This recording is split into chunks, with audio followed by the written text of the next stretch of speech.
Stand by to launch FanStream Sports. 3, 2, 1. Let's start. Hello, sports fans. Welcome to FanStream Sports. Nothing but pure sports. This is the JP Show. JP, it is so good to hear you back on the air. Stand by. Now, here's JP. Here we go on a beautiful Tuesday morning here. It is football season, baby. And welcome into the JP Peterson Show, your finest 2 hours of all Tampa Bay sports talk. Tim Ham joining me here from our DSP affiliate in Dallas, as he does each and every Tuesday with his doggy. Good to see him making an appearance. Just jumped off the bed. Yeah. Tally is breakfast. Yeah. I want to see your dog do that home run trot, right? You know, like Tally does a little trot around the after she gets a good meal, she'll do a little trot or makes a nice catch with the tennis ball. Yeah. She'll do a little prance, around, put the head up and kind of like, yeah, look at me. I'm like, yeah, you look just like Jose Siri and Juan Soto. It's not a good thing either. And I don't know. The dogs are kind of cute when they do it. It's cute when the dog does it, not when the grown-ass men. I don't know. We'll discuss it today.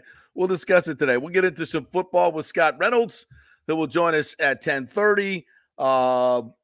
Speaking of celebrations, Taylor Walls making a national statement that over, I think the tweet I saw of him doing his the Trump celebration, 5.6 million views and lots of comments as well. So we'll get into that. All kinds of fun stuff. USF football was picked to be fourth in their upcoming season in the AAC, which I think pretty much makes him a contender.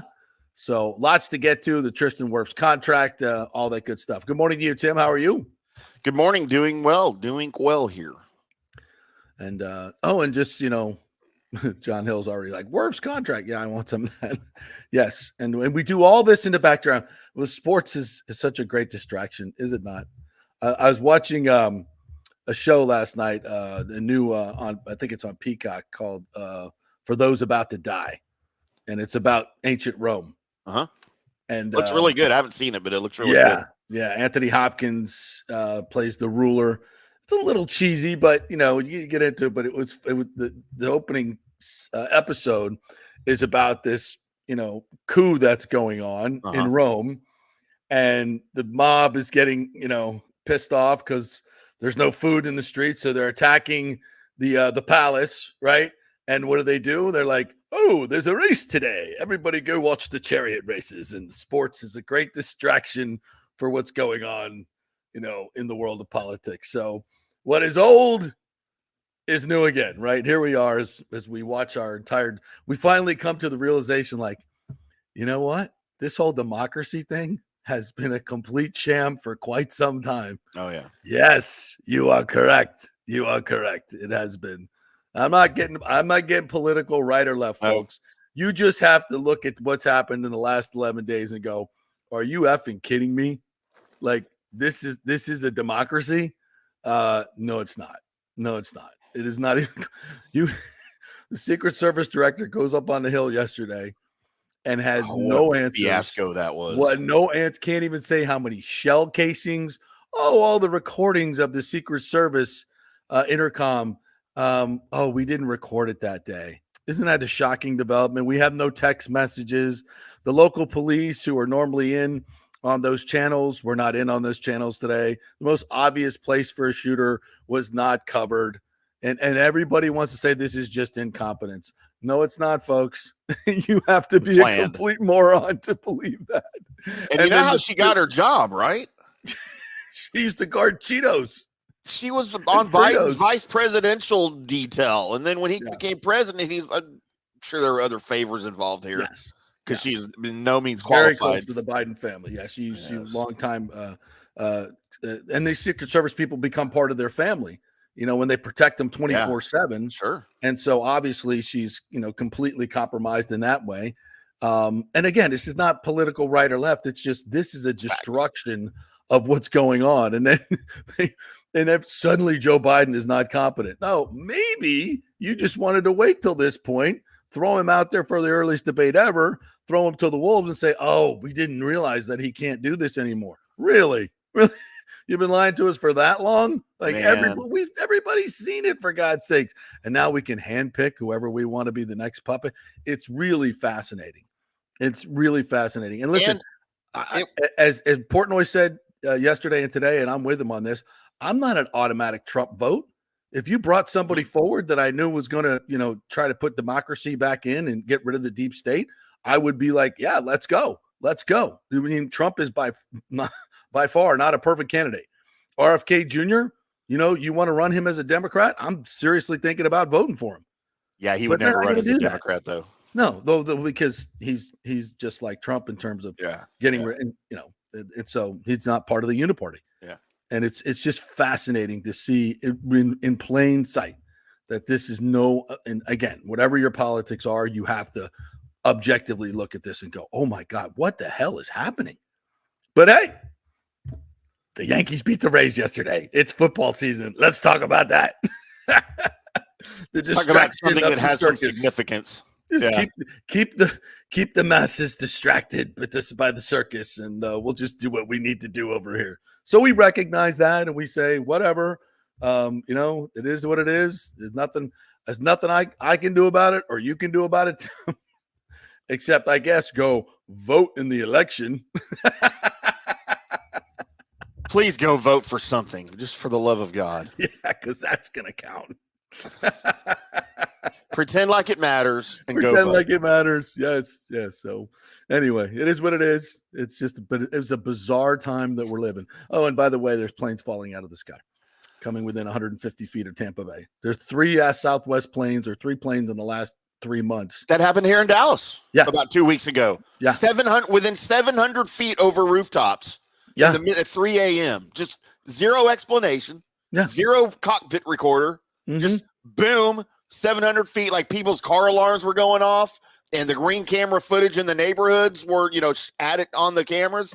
Dude, it was nuts. Well, this one evidently it plunged 1,000 feet, 1,500 feet, and came within 150 feet of Tampa Bay. God. And some of the experts are postulating that this particular pilot, it was during a storm, saw the lights of the Courtney Campbell Bridge, how they line up, kind of like a runway. He thought it was thought that was the runway, even though there's not an approach no beacons, from that side. I mean, like if you're coming from that side of the airport, like there's no established flight path from that way. There's no there's no runway that lines up. So what the F are you doing? And he might need to refresh his instrument flight rules. Yeah, it's altimeter. Don't they have like altimeter alarms? Yes, they've got all sorts of things. And airports have beacons. Yeah, what y'all doing in the cockpit? That you're not recognizing any of this stuff going on. Airports have beacons, so you can actually hear the airport if you can't see it. And he wasn't anywhere close. It's what's happening, man? What is going on in this world? I mean, there's wars all over the place. It's absolutely insane. But here we are. So let's get going. Hold on. I'm trying to find where my phone is. I lost my phone. Oh no. Nope. Pause the show. Nope. I have to do this because I have to change the privacy on Facebook because it changes the show every day. A little producing on the show. Yeah. Mine does that too. I have to go in as soon as we start the show, and I got to go in and it fix just decides, you know what? This particular post we're going to make private. Everything else is public, but this one we're going to make private. So it always goes why to the show doesn't start on time sometimes on my Facebook. Yeah, it defaults to where only I can see it, and I'm like, well, that how does that do any good? I already know it's there. Yeah, so some people have to join us late, but that's why, because Facebook just decides to do that, and Twitter just decides to throw me off, and that's just the way things go. And you have to sit here and say, that's the world we live in each and every day, and try not to get frustrated and blow your brains out. It's easiest just to find us on YouTube. Just go to YouTube. Yeah, just go to YouTube. Yeah, lock it in, do your favorites, like it, subscribe, do all that stuff. Easy to find us. By the way, your X thing didn't work. Didn't work? No. So I applied for the premium again, so that's the only way you can get on. Yeah. And so I'll have to retweet your X. Yeah, my X is on. We're just doing this on as we do this on the show. Take you a little behind the scenes on how all this stuff kind of works or doesn't work, as the case may be. Producing on the air. Yeah, it is a completely new world as far as how things are, TV and radio are ancient at this point, right? It's all about streaming. And, it's weird because a lot of people just, especially the boomers, don't really understand, boomers like us, right? And we don't, and we're trying to figure it out every day because it changes every day. Yeah. It's the way the world is right now. So, you want to start with the Rays? Let's start with the Rays. Let's start with the most unnecessary thing in baseball. Yes. Because it's not necessary. It doesn't belong in baseball. Yeah. Or any sport. Well, first of all, the Rays get pummeled yesterday 9-1 because they were a game over 500, and it's the law this year that they have to return to 500 as soon as possible. That's the way it works. The 23rd time they have been 500 this year. Wow. Absolute definition of mediocrity. That's consistency. Yeah. It's been a crazy season because, and this is what I said on this show yesterday, as the Rays won 2 in a row and hit 9 home runs in 2 days, and everybody's getting excited. Like, this is the moment we're going to turn it all around. And like, have you people not learned from history? Like, this is not what's happening this year. This team is not going to reel off 7, 8, 9 in a row, or it's very doubtful, because their offense is so horribly inconsistent, and they rely on the home run. They can't.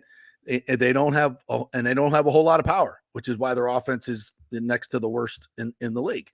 And when you have an offense that is that bad, you cannot go on any type of sustained run, no matter how good your pitching is. And some of their pitching has been good. And yesterday, Zach Littell was not very good. And the Yankees pounded it. Soto with a couple of home runs. And it was ugly. But that was not the story of the game. No. Story of the game, the story of the series is the home run trots.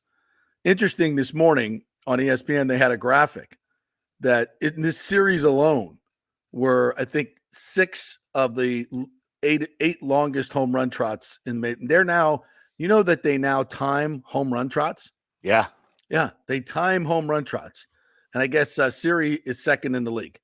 No shock there. The slowest or the fastest? Slowest. Yeah. Yeah. If he wanted to be the fastest, he could be. He could, yeah. That's the wonderful part of it. If he wanted to be, if a ball got by an outfielder, he could circle the bases in probably 13 seconds. Jeez. But if he goes over the wall, it's going to take at least 30 seconds.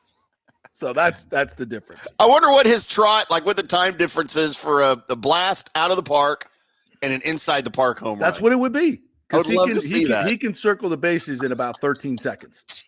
That's how fast he is. One of the fastest players in the league.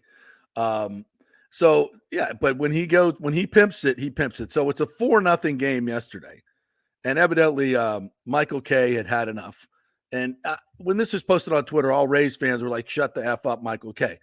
But if you remove the fact that it's a Yankees announcer and just, all right, let's just, let me see if we have it right here. I think this is the one. Fly ball back to right field. This is the actual replay. Soto, he's going to look up and watch that one get out. Okay. An opposite field home run for Jose. This is the Rays broadcast. And now he goes into Saunter. That will make it 4-1. He's slowing down. The fans are booing. Yeah, and that was after the bat flip halfway up the Palacios is laughing his ass off. He stops at third and does some stupid. What was that for? I don't know what that is. Now the boo birds come even more. Now he's got some more histrionics that he's doing. Now he's doing the money thing. Now he's got to come back and get because he wasn't had to stop and come back. Do we have the shot up the first baseline? And so, so that's the actual home run. Sorry for people on the podcast that didn't see it. So that took 30-some seconds. I believe this is the Michael Kay. You lose it. I mean, celebrate when you win it. Yeah. I mean, they're acting like it's Mardi Gras in that dugout. You're losing the game.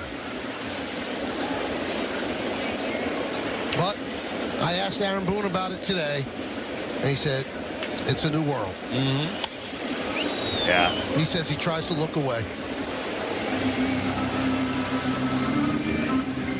Well, the Yankee fans have got themselves a new enemy. They see it, and every time he does that nonsense between second and third, they really boo him. And I think he enjoys it. Oh, there's no question about that, Michael. Yeah. And then they added to it with this little quip here. You know what we're becoming, Paul? And I don't like it. The old men shouting at clouds. We just got to shut up. This is the way it is. And if the players don't stop it, who are we to say it? And that is correct. And here we are. Here, Boomer take alert. He's a Rays player, and obviously I support the Rays, and I hate the freaking Yankees. I hate the freaking Yankees. And then Juan Soto hit one down the line, and he did a 34-second trot, which was in response. And he's pretty much known. So it's not just the Yankees. It's not the Rays doing it. Yeah. There's players all over the league doing it. And listen, I am all for a nice emotional reaction. If you want to do a little bit, a little bat flip, I'm okay. I'm okay with that. But then, you want to go around the bases and just say, look at me.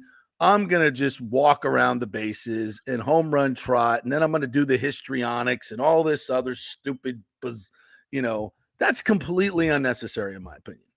I don't know what those antics were. What does he do between second and third? What the crap is that? They all have meaning to them. They all have some meaning. That I'm too old and shouting at the clouds guy to Get understand. off my lawn. Yeah.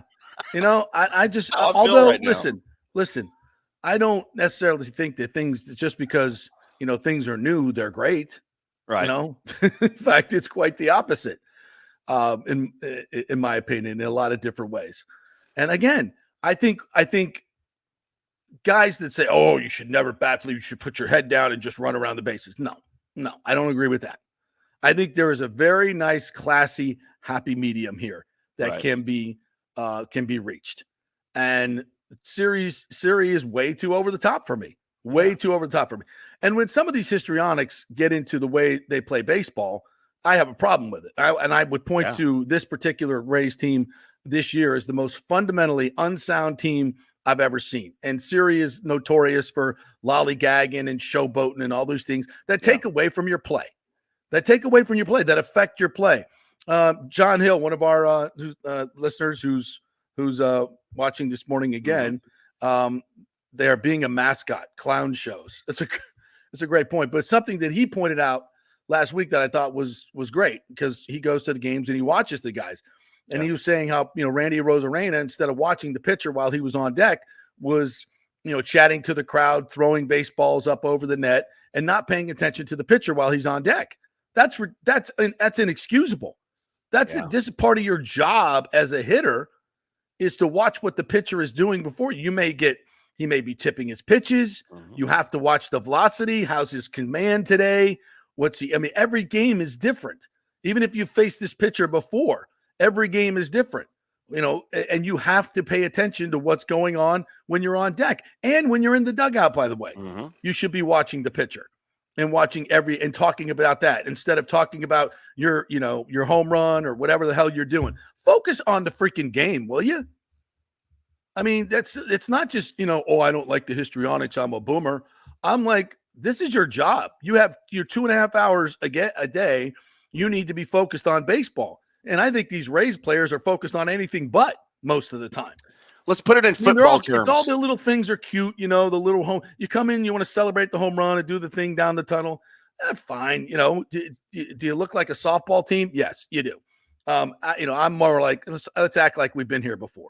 Let's act like we've done. I know for Rays, it's, every time you hit a home run, it is history. But no, it's like, can we? And it's part of baseball, by the way. Have a little celebration. Let's get back to you're down 4-1, by the way. Michael K's absolutely right about that. You're down 4-1, and you guys are celebrating like it's Mardi Gras. You just won a World Series. I don't want to, sit here and support the Yankee announcers ripping on the Rays, but I'm sorry. I'm trying to be objective, and they're right. They're 100% right, in my opinion. So we can put it in football terms for those maybe that aren't into baseball. Baker Mayfield's playing in a game for the Bucs. They do have a 3-and-out, right? 3 incomplete passes, runs off the field. Instead of sitting on the bench while the defense is on the field and looking at whatever used to be pictures, but now it's a tablet, right? Instead of doing that or talking to his coach or on the phone with the OC with Cohen, he's over on where the stands are talking to the fans. Right. High-fiving the fans and signing autographs, right? Yeah. It's the same thing, all right? Just pay attention to the game. That's part of your job. And just play baseball, man. I don't understand the antics. And I know, like Aaron Boone, like they quoted Aaron Boone, it's a new world. And 100% it is, and I freaking hate it. But I kind of feel like Cash is the same way. And somebody, and it was yesterday, somebody asked Cash about Siri's trot. They said, hey, you said something when he got to the dugout. Was it about the trot? And he's like, no, I said, good hit. Yeah. Or something like that. Which is BS. There's no way that's what he said. Well, I don't think he's calling him out, because if he does, he's calling out his entire team.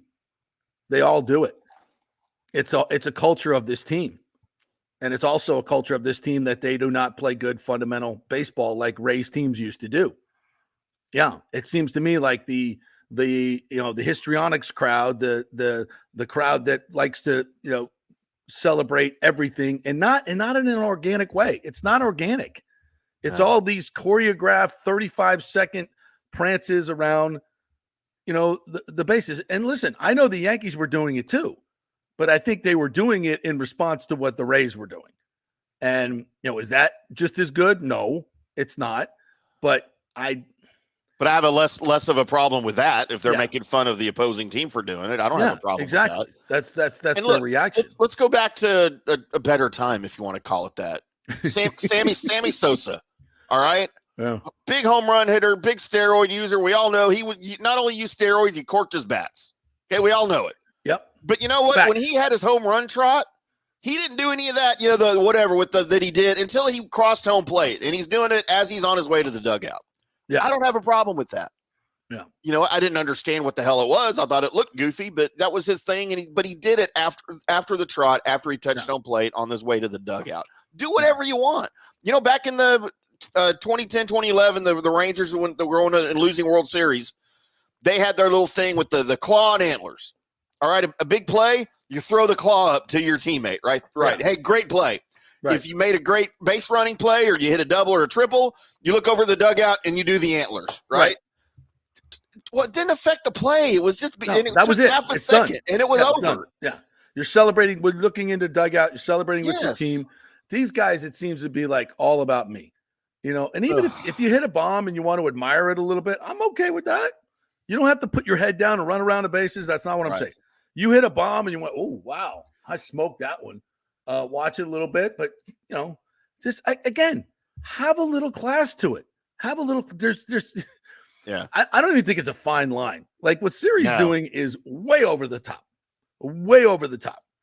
He should be setting the precedent for what not to do. Yeah. Like if they make a rule against this, that's where you start right there. And you work backwards. And I couldn't really tell.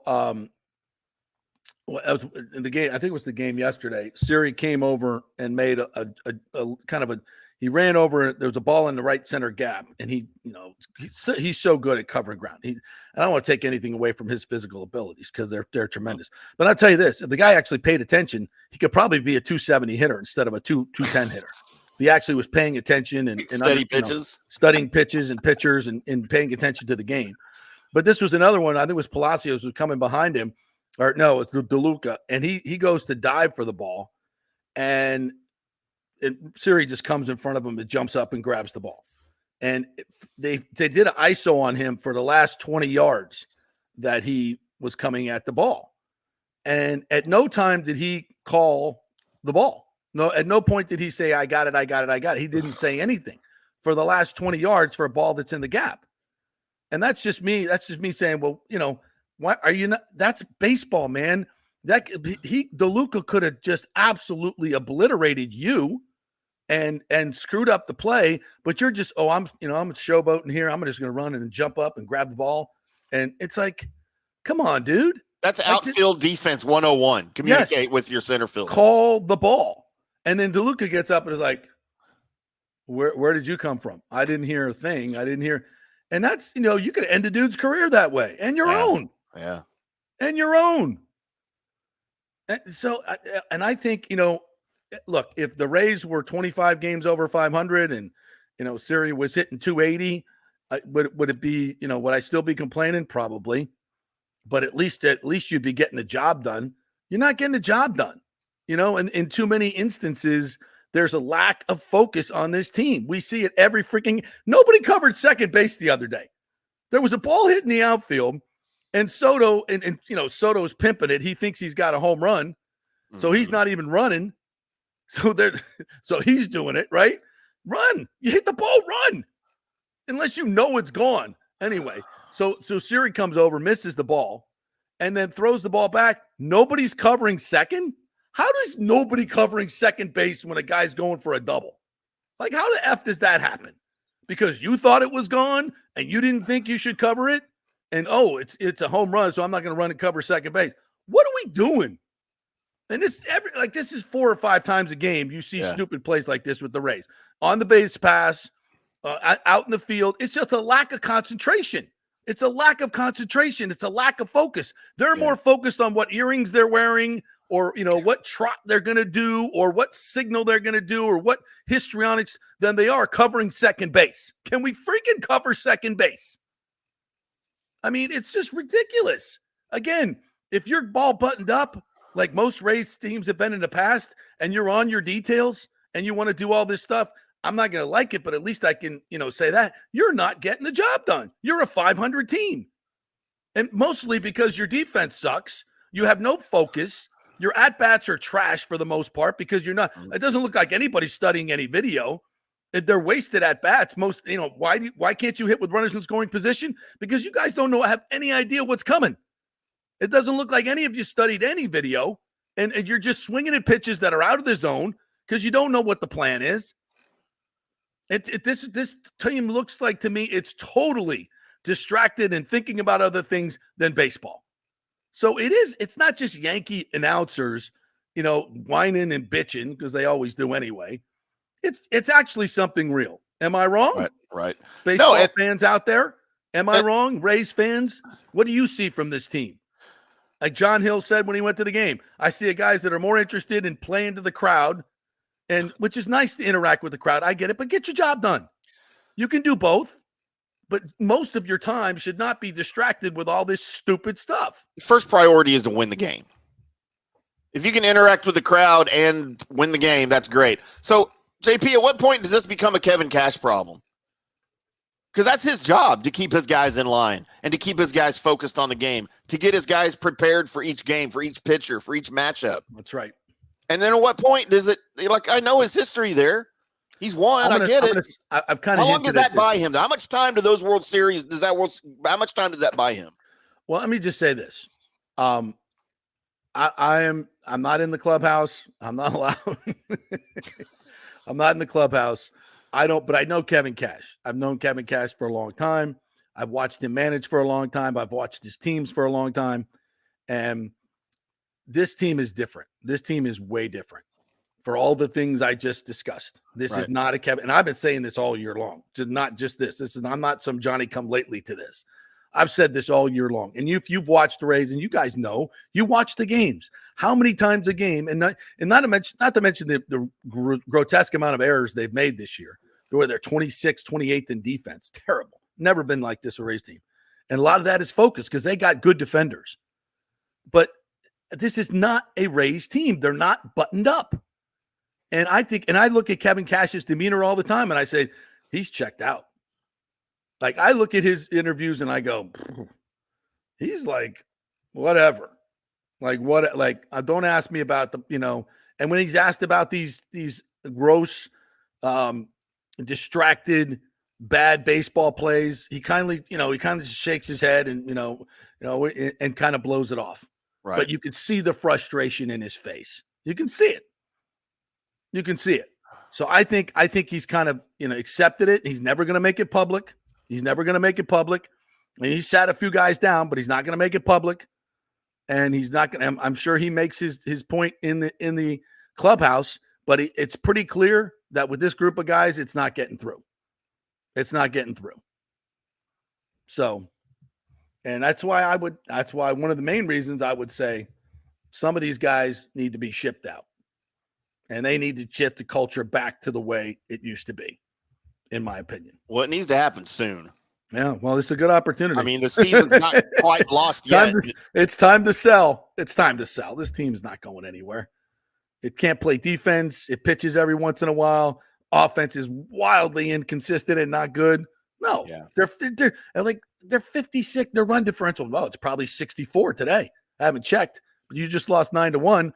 They're negative 64 run differential. That's one of the worst in the league. How the hell are they 500? Oh, for I don't sure. know. Yeah. I don't know. It's not a good thing. All right, let's take a quick break. We're going to talk some football. We're going to talk about a really good franchise that wins championships. It's got it figured out. And it's got, you want to talk about buttoned up. The Tampa Bay Buccaneers are ready to go. On the little note on an interview I did yesterday in Fort Myers Station talking about the Bucs. So we got that. We got Scott Reynolds, all kinds of good stuff coming up. We are brought to you by the great folks at the Jeeves Law Group, JEEVES lawgroup.com. If you are looking for someone to represent you vigorously and aggressively in an accident or against an insurance company, Scott Jeeves is your man. He is well respected in the community, and nobody wants to see a letter from the Jeeves Law Group. JEEVES lawgroup.com. Get them on your side. If you've been involved in an accident, it's your first call. Go to jeeveslawgroup.com. The number's right there, and call them. Get them on your side. jeeveslawgroup.com. Back in 3 with Scott Reynolds.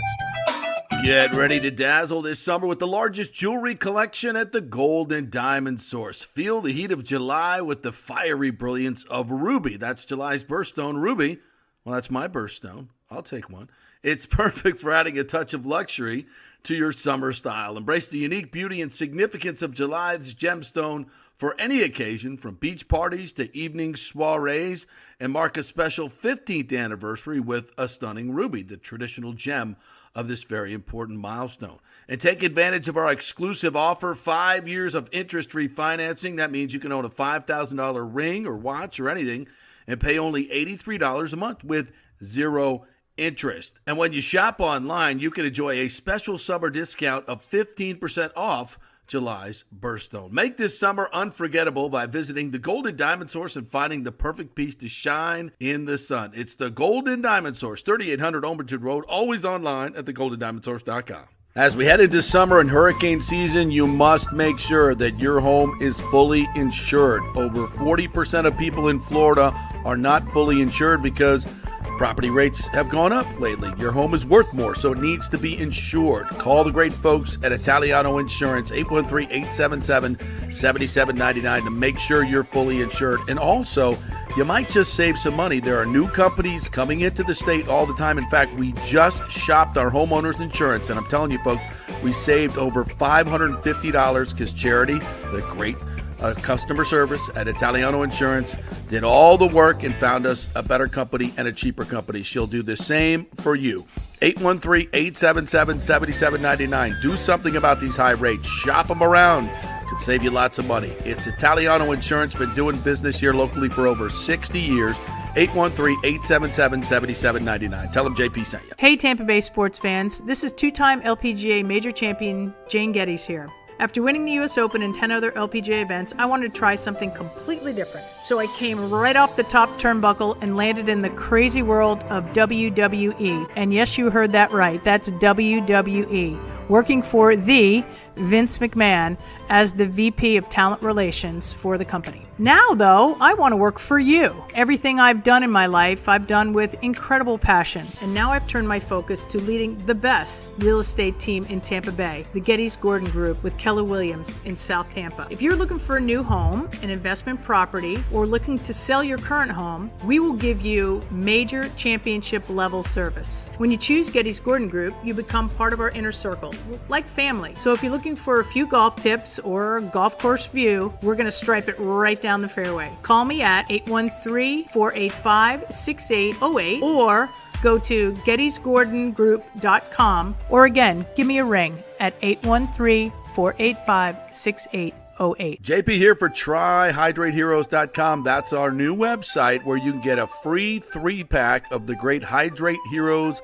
electrolyte hydration drink, all for free. Just go to TryHydrateHeroes.com. We'll send you a 3-pack. While you're there, go ahead and buy the 30-pack for just $29.99. Special going on, less than $1 a serving. For all the good stuff, none of the bad stuff. Folks, a lot of these hydration drinks have tons of sugar, tons of calories.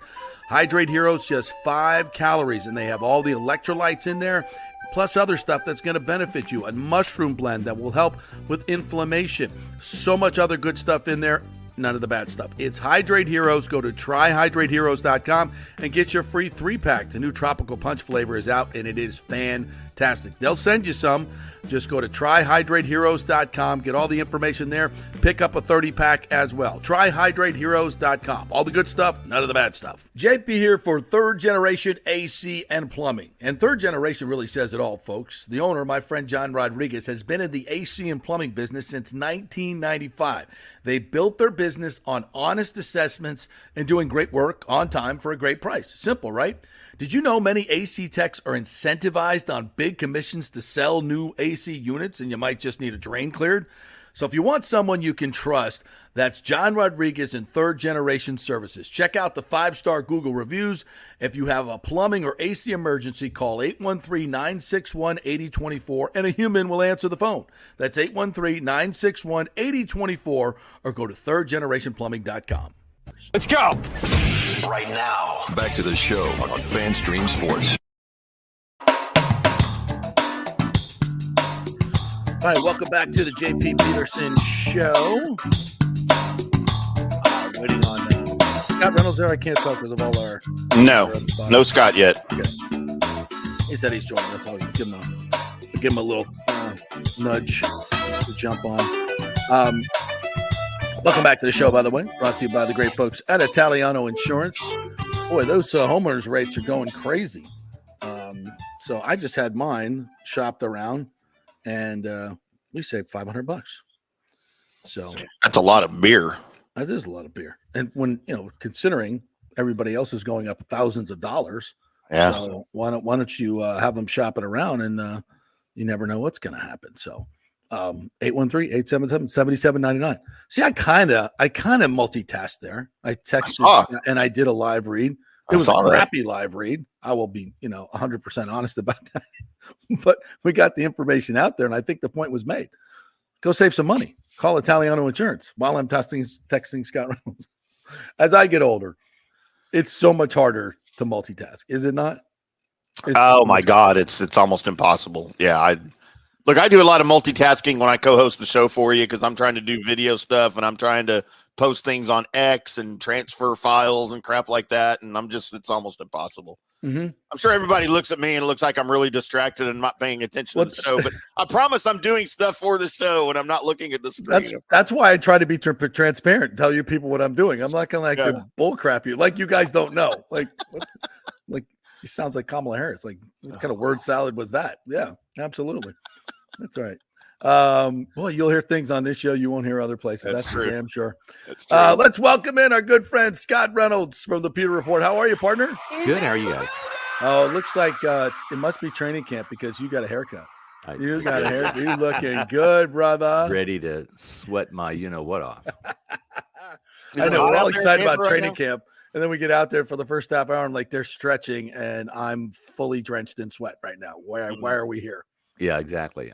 I might pull a veteran move and just, be like Levante David and just walk out late, Well, if Scott Reynolds isn't here today. Oh, wait, yeah, there he is. Right when the action's starting rather than exactly. So if you're smart, you stay in the media room till about 10. Practice starts at 8, right? Or 8:30. 8:30, I think. Yeah. So if you're smart, you stay in the air conditioned media room till about 9:15. Yeah. And then, the rest of it is just the rest of it doing things for the website. You're missing the stretching and the bag drills and special teams. Right. Exactly. And then you come out at 9:15 and then sounds good to me. I'm in. Right. Yeah. That's when it's been what? This will be year 28 camp. For me. My 28. 29 for me. Yeah, 29. Yeah. Wow. Yeah. We're 29. Young. We're young and vibrant. Yeah. Yeah, we are. I don't even know what those words mean anymore. Still alive and kicking. Yeah, damn right. Damn right. All right. Well, Mr. Chris Lugo. Yeah, that's right. That's right. Let's do a little Bay Area Modern Medical Center live read right now. That's right. Yeah. We got our testosterone right. We got our nutrition right. We're sleeping better. Yeah, dude. I'm telling you right now. I owe you, JP, because you've talked about it for a long time. I asked you about it before. Finally pulled the trigger about, maybe it was last fall, so almost a year. And best decision I ever made. I only wish I was smart enough to listen to you and act upon that years ago. So yeah. Christopher Lugo is the real deal. Seriously, the best primary care doctor I've ever had in my life, not just for testosterone and weight loss and all that. I'm down to 205 pounds, my friend. I've lost about 10 pounds this offseason. So I'm in training camp shape right now. Look at you. Yeah. And I not only do, from a weight standpoint, but also you can build your muscle mass when you're back on. Like I went through about 8 to 10 years where I was working out and I was just getting fat. Because exactly. You just realize that something is wrong.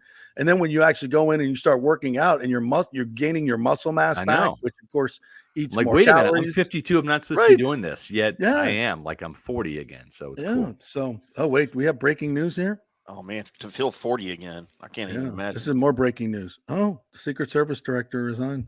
Oh, wow. Shocking development. Quite compelling testimony yesterday.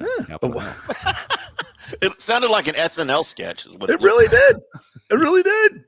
And then you say, well, she did work at Frito-Lay. Did she? She came from, PepsiCo, Frito-Lay. That's why everybody's like, go back to the way right here in Plano, Texas. Yeah. Oh, yeah. She was Secret Service before that. She was on I think the Biden detail with Joe Biden when he was vice president, he was vice president, and she was there collecting all the money. And so then she went to Frito-Lay or PepsiCo. Yeah. It was head of security there. And then, of course, brought her back here. And well, her performance yesterday reminded me of like the onslaught of like what Todd Bowles did to Jalen Hurts in the Philadelphia Eagles offense. It was just like it was over before it began. Wow, look at that professional broadcast transition right there. How about that? That's Cook caliber right there. That was more God bless him. Yeah, absolutely. And so here we go. Yeah. And I was doing a hit for a Fort Myers station yesterday, Scotty, and it was like, and they had Sal Pal on, and Sal Pal and I have been talking about this, all off season. And they asked Sal Pal, who's the team to watch? And he said the Tampa Bay Buccaneers. Yeah. The Tampa Bay Buccaneers have got it all going in the right direction. One of these days, going to figure out the Bucs are pretty good, So it just, I mean, that's fine.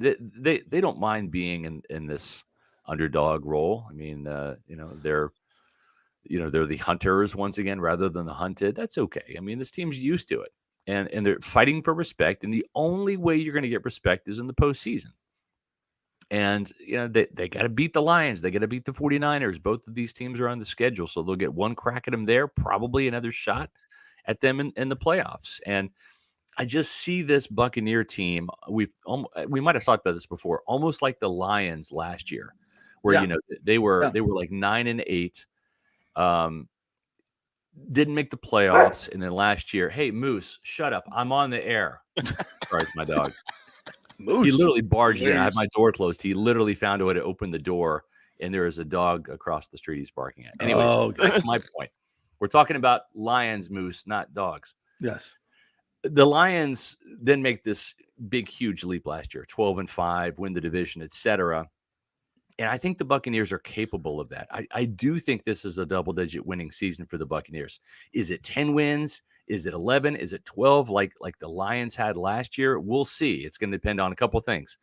Injuries, and the Buccaneers were really healthy last year. I mean, really healthy. If they can duplicate that again, I think they're going to be in great shape. And then it's just how the ball bounces, right? Sometimes you got to be, as Todd Bowles told me the other day, it's better to be lucky than good sometimes. And you have to have a little bit of good fortune on your side. And that's what's great about the NFL is the Lions aren't going to start off at 12-5 this year. The Bucs aren't going to start off at 9-8 this year. You got to start from 0-0 and earn those wins. You got to prove yourself. You have to prove yourself. But I do see the Buccaneers kind of being like a year behind the Lions, And if that's the case, then I think they have what it takes to win that divisional playoff game, and maybe even not play in the wild card. Maybe they'll have the best record in the league. I don't know, but whether it's 10, 11, 12, I don't think it's going to be 13. I don't think this team is there yet. I think 2025 is really the year where this team is on track for the Super Bowl, in my opinion, or at least being a Super Bowl contender. I think what keeps them from those the 12, 13 wins and 11, I think is possible, is the schedule. Yeah. If the Bucs are playing the Falcons schedule, I'd be going 13. I'd be saying 13 right now. And that, that counts, folks, because they're in your division, but you don't play the same schedule. Yeah. You would think you do, but you don't. It's similar. It's very similar, but there's three key differences in there that make one schedule the hardest in the league or one of the hardest, and the other one the easiest in the league. And that makes a difference. Yeah. And the thing too is as Todd Bowles told me the other day, and it's not breaking news or anything, but he's like, we're playing all four teams that were in the Final Four last year. And, both Super Bowl teams, the Chiefs, the 49ers, the Lions, and the Ravens. So they're going to be battle tested. And I think that might serve them well, even if they take some L's in the process, even if they go 1-3 against those teams or 2-2 against those teams, even if it's not a 3-1 or 4-0 sweep.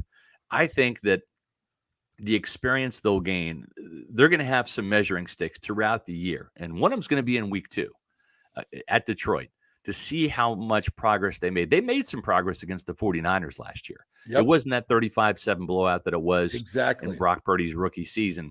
They made some progress. They put up a fight. Now they get the 49ers on their turf in Tampa. An interesting thing is that's a 1:00 game.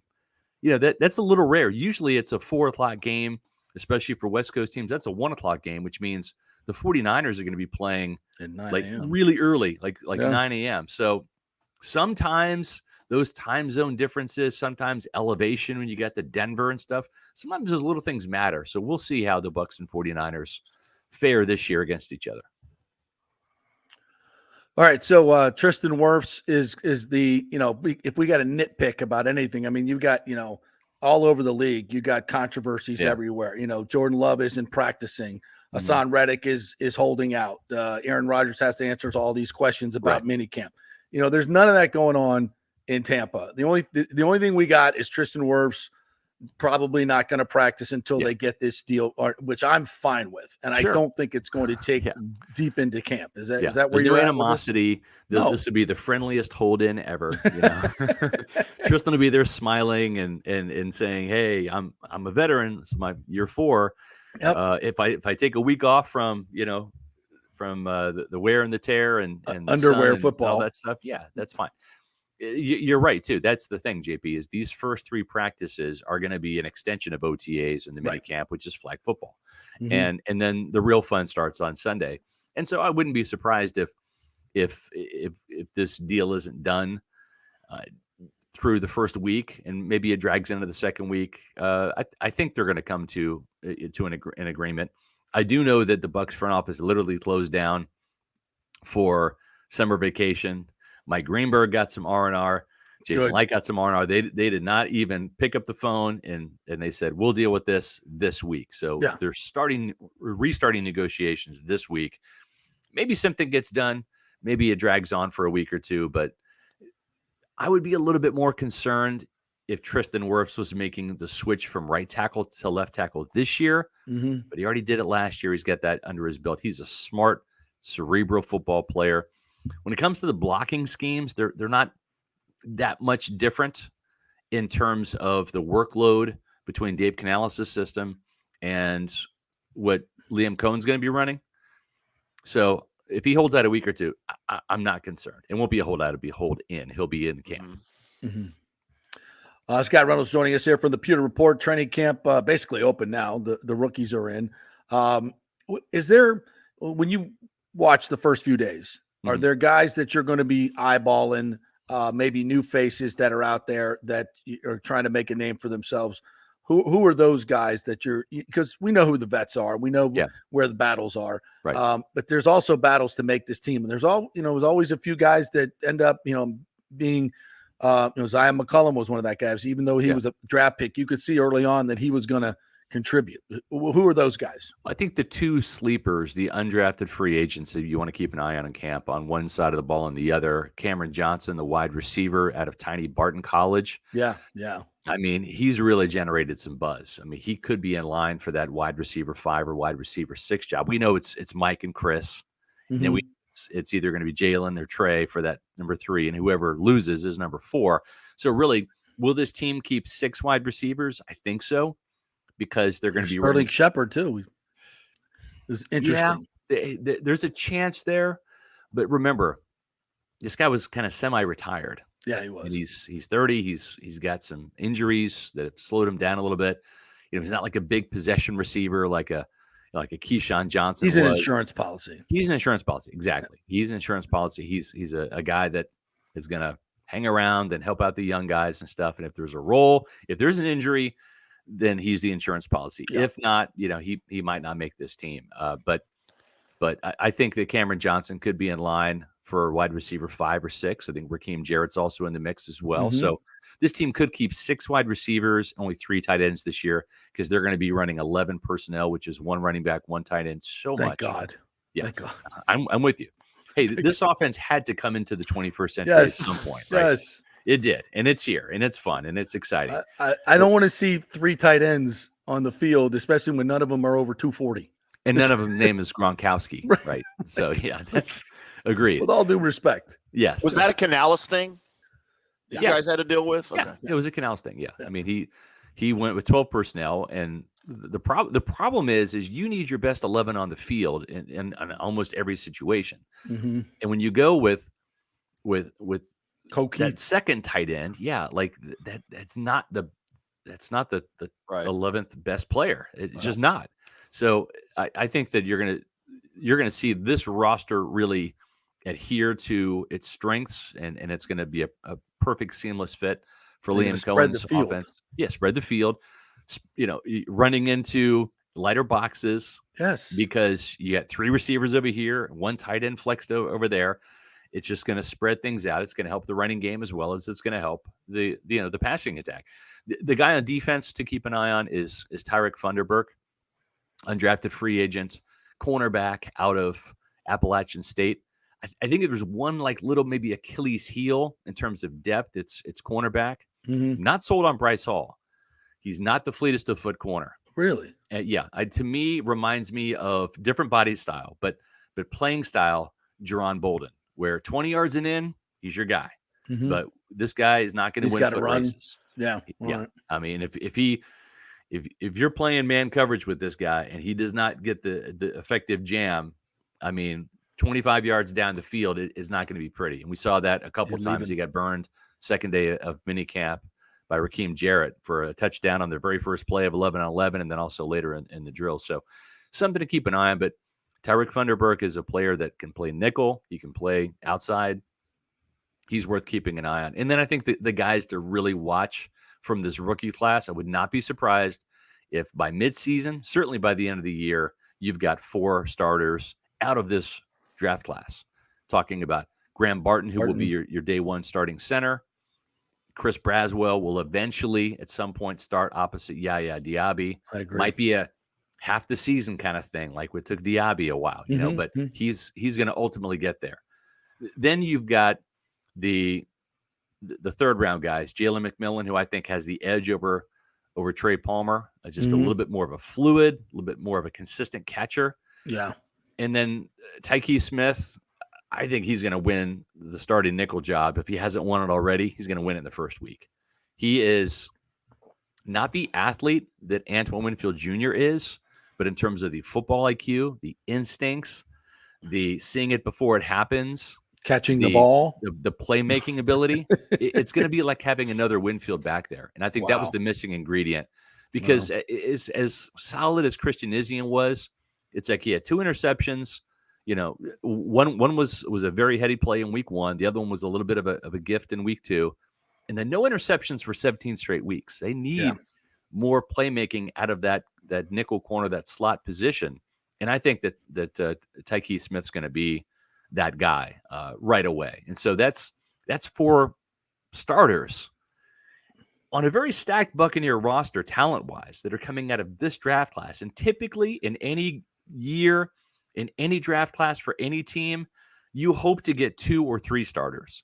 So I think this is a draft class that just added 4 more starters right off the bat. And that's pretty exciting to see, because Jason Light and his crew have been doing the job, stacking and racking these draft picks the last couple of years.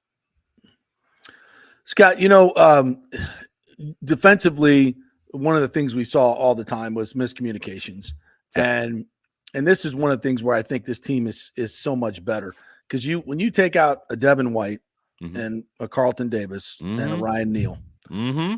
3 guys that football IQ wise, maybe not that best.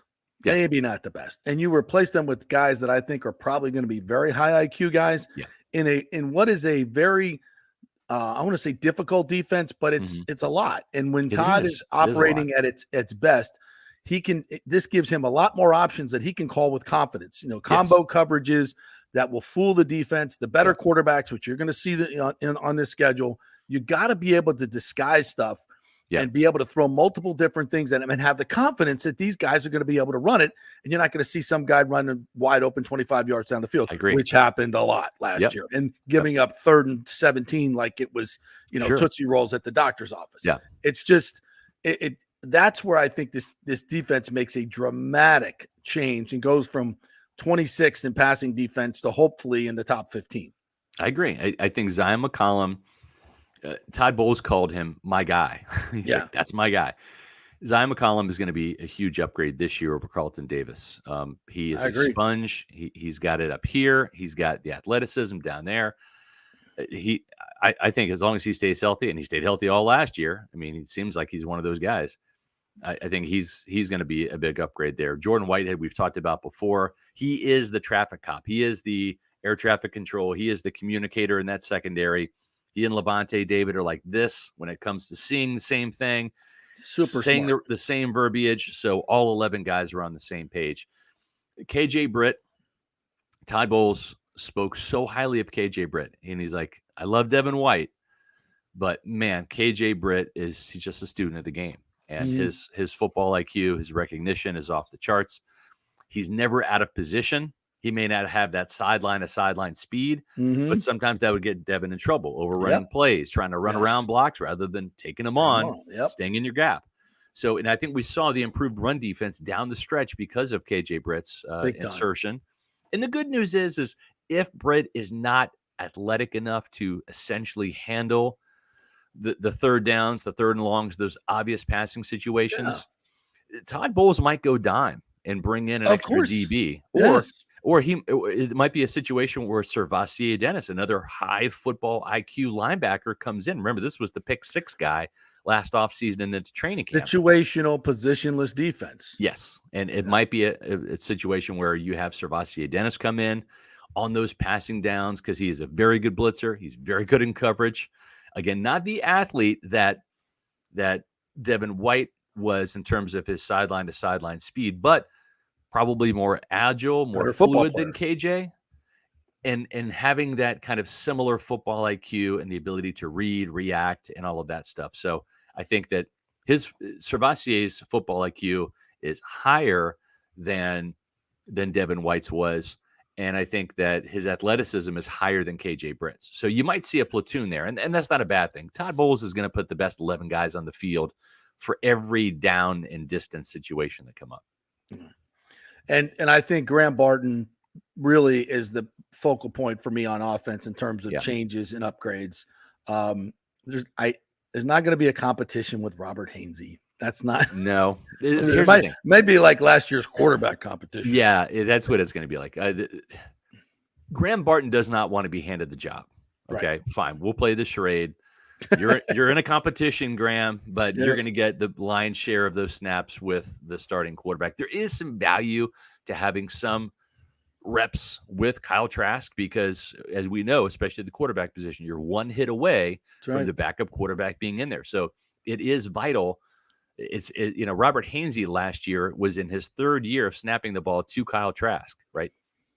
And then Baker Mayfield gets there, right? So right now, Graham Barton has 0 experience snapping to Baker Mayfield and 0 experience snapping to Kyle Trask. So you do need to have reps with your backups and stuff, but the charade's going to be over pretty quickly. You're going to, if it's not on day 1 in training camp, which you very well could be, they might just come out and say, hey, you did enough.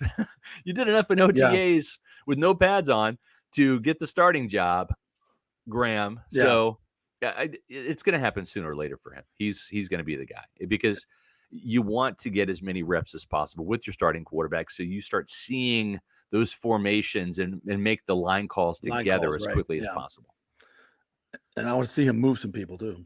Yeah. When the pads come on. Guys, Scott, have you heard anything about what they're planning to do in the running game? Any changes? Are they going to try to utilize Bucky Irving more than not? Or I know Rashad's going to be the starter, obviously. He is. And here's the thing with Rashad. Number one, I think he took about 90% of the carries last year. And he only averaged, I think, 3.6, 3.7 yards per carry. They want to get him over 4 for sure. 4.4 would be great.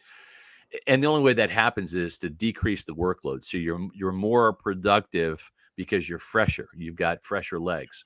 And so giving some of that workload to Bucky Irving might actually help Rachaad White not just get to 1,000 yards, but 1,100, 1,200 yards, because he's not going to be the guy that has to wear the defense down every single carry.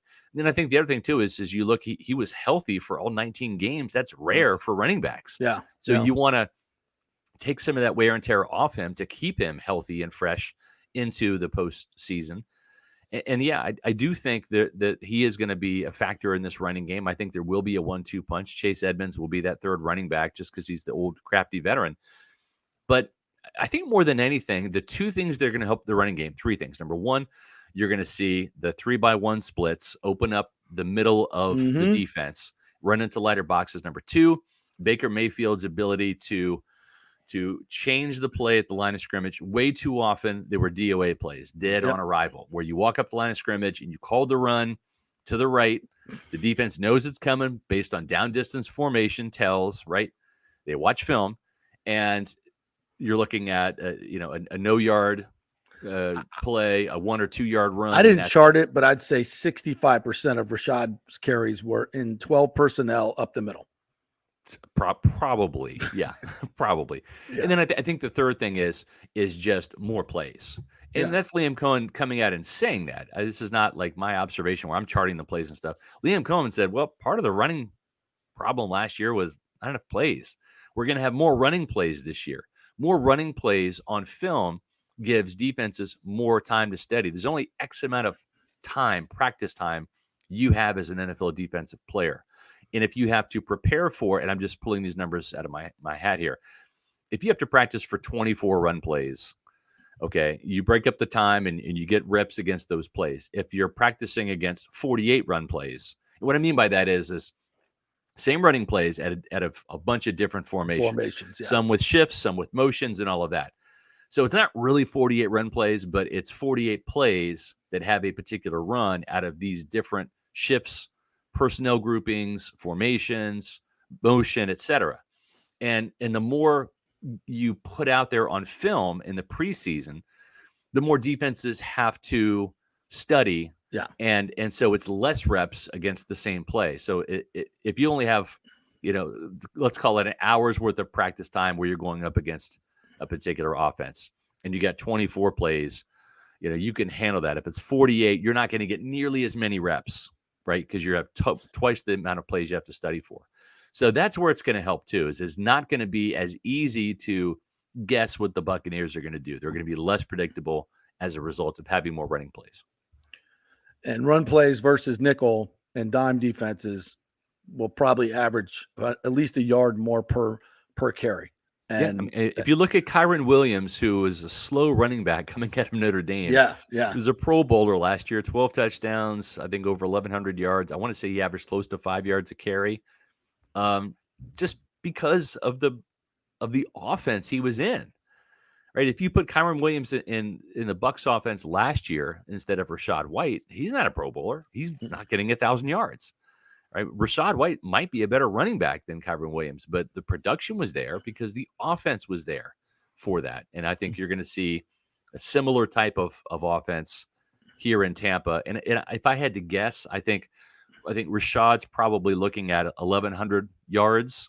And I think Bucky's probably looking at maybe 500 yards. And that's a huge increase in terms of your total rushing production. And that's not including the Baker Mayfield scrambles, the carries here and there for Chase Edmonds. So I think this running game is going to go from just about dead last in the league to closer to middle of the pack. And if that's the case, this Bucs offense is going to be really, really good. It opens up the pass game. Yeah. That's how that works. Yep. All right, Scott, 29 training camps in. Yep. What's your favorite part about training camp that's not necessarily football related. When it's over? Can I say that? No, I think my favorite part of training camp, honestly, it's not even here anymore. Like I would say the one-on-one pass rush, pass protection, because that's the only hint of physicality anymore. Yeah. It just I remember the days, goal line. Remember full contact goal line. I remember full contact goal line. I remember two padded practices per day, even under Tony Dungy. Yeah. So just the game has really kind of been less physical. I want to say another word, but I'm not going to. It's just. Were you going to say pussified? Oh, that's a good term. I didn't say that, but you did. Yeah. Yeah. And I mean that with all due respect. I would last about 20 seconds out there. I mean, it's a shame because, like I remember talking with Tony Mayberry, who is a shell of his former self. You know, you see some of these linemen that, I mean, he played at like 290. They do the Brad Culpepper. Yeah, he's about 180 pounds right now. Yeah. And I remember talking to him when they had the alumni day a couple of years ago, and he was out at practice. I want to say it was like Dirk Cutter's last year, maybe several years ago, I guess. And he said, man, I came to the wrong practice today. And I said, why is that? He's like, oh, they're not hitting today. I'm like, they don't hit any day. like this is every day. He's like, what do you mean? I said, yeah, man. I said, they don't do any like tackling drills where they're bringing people to the ground. They don't do any goal line or any type of like full on periods anymore. And he said, I don't understand it, because I would go through training camp and still it would take me till about week 2 to really get my body hardened and conditioned, even after training camp. Yeah. And he said, I just don't see how these NFL players do that. And maybe that's why you see the rash of injuries in week 1 and week 2 and stuff, because these guys are they're conditioned physically. They can run around. Practice is so different than the game. It just in terms of tackling and hitting and everything. Which coach was that used to go goal line first period? Like of training camp. Was it? I mean, Gruden did that some. Gruden was an old school coach. Yeah, he really was. It was like, we're done stretching. Yeah. Goal line. Yeah. Let's wake these guys up, Monty. That's And they would go, and that was like, and they got after it. Like it was all Stott, meeting Derek Brooks in the hole. And it was Nickerson. And there were pads were pop, and the guys celebrated. It was a full on competition. Like we're effing going after each other. Right. And it was absolute. It was amazing. Well, here's the crazy thing. Here's the crazy thing, JP. And I mean, I'm 52. I'm not going to trust my memory, but it's like, I don't really remember those practices, those sessions, those 11-on-11s and goal line and stuff. I don't remember them resulting in injury. I don't either. Like real serious injuries. I'm sure like there were some fingers that got mangled and stuff, like feet that got stepped on where like you probably had, your toe bruised or something from the cleats. But it's like, then when you're not in pads and you've got Aaron Stinney blocking Logan Hall into the knee of Ryan Jensen. Because they're not ready on for the second day of camp. Yeah, exactly. They're not ready for it. This is because you don't know how to dial it down. You guys get, because I think that was when Logan was a rookie. So you got the rookies thinking that's it's 100%. Right. And the veterans are like, this is a 65% drill here. So he's not expecting it. He's just kind of, I'm going to butt up like this. All of a sudden you got a 290-pound guy like crashing into your knee. You're like, oh, F. I wasn't ready for that. Yeah. And so, absolutely it can backfire. Yeah. But, again, the world is, as we started the show with, the world has changed. We live in a different world. What did Aaron Boone say? It's a new world, JP. It's a new world. It's a new world. That includes football. It includes football. Right. Yeah. So one of my favorite memories about training camp is at UT getting to go into the best. Go into the cafeteria and eat with the players. Yeah, that was cool. Yeah, remember that? Yes, I do. I do remember that. That was cool. The other thing I remember about UT was those bushes that they had by the old soccer stadium, where like Brad Culpepper, Warren Sapp used to go take pisses, or sometimes Sapp just pissed in his uniform, literally. Just I don't have time to go to the bathroom, or I don't want to. I'm too tired. I'm just gonna take a piss right here. Yeah, in my pants. I mean. It's wet already. I'm soaked in sweat. So what's the sweat, what's the urine? difference? What's the difference? Yeah, that's what I do during the show, JP. I can't get up. We have diapers for that now, Tim. Yeah, you just categorize right there. Tim. Just categorize. It just depends. I didn't see it going this Just way, but depends. thank you, Scott Reynolds, for your those great thoughts on trainings camps past. Good stuff. I'll see you out there tomorrow, partner. Looking forward to it. We'll see you, Tim. And of course, bye, man. Of course, Pewter Report. Don't forget all the podcasts today. We got right? podcast today, 4:00. We podcast today through Friday. So we're going to take you all the way through the pre-camp, all the way through the first week of camp, 4:00 Eastern time, live on Pewter Report TV, our YouTube channel. If you missed the live shows, they're all archived up there, so you can watch them. We're also on iTunes, Spotify, etc. for the audio versions. Check out pewterreport.com. Crank up the Bucs coverage as always, and follow us on special. I'm ready anytime if you want to invite me again. Last time I couldn't come for some stupid reason, but whenever you're ready, I'll be happy to jump on. We'll have you on soon, really soon. Okay. And you can follow us on social media on X, Facebook, and Instagram at Pewter Report. All right, partner. Great stuff. Thanks, we'll see guys. you tomorrow. Yep. At 9:30 because we're veterans. We're not going to be out there for stretching. Heck no. That is unnecessary. All right, we will take a break, and when we come back, we'll do a little college football.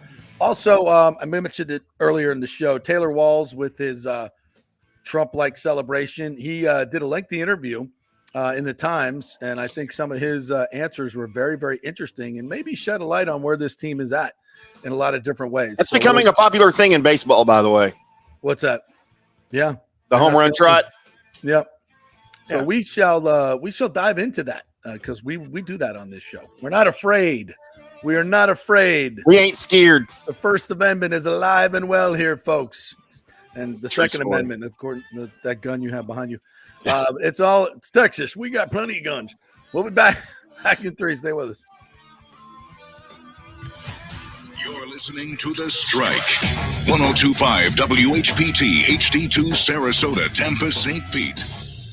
JP here for the Jeeves Law Group and my man Scott Jeeves, who lives right here and has long been a highly respected member of our community. He's a proud sponsor of the Tampa Riverwalk.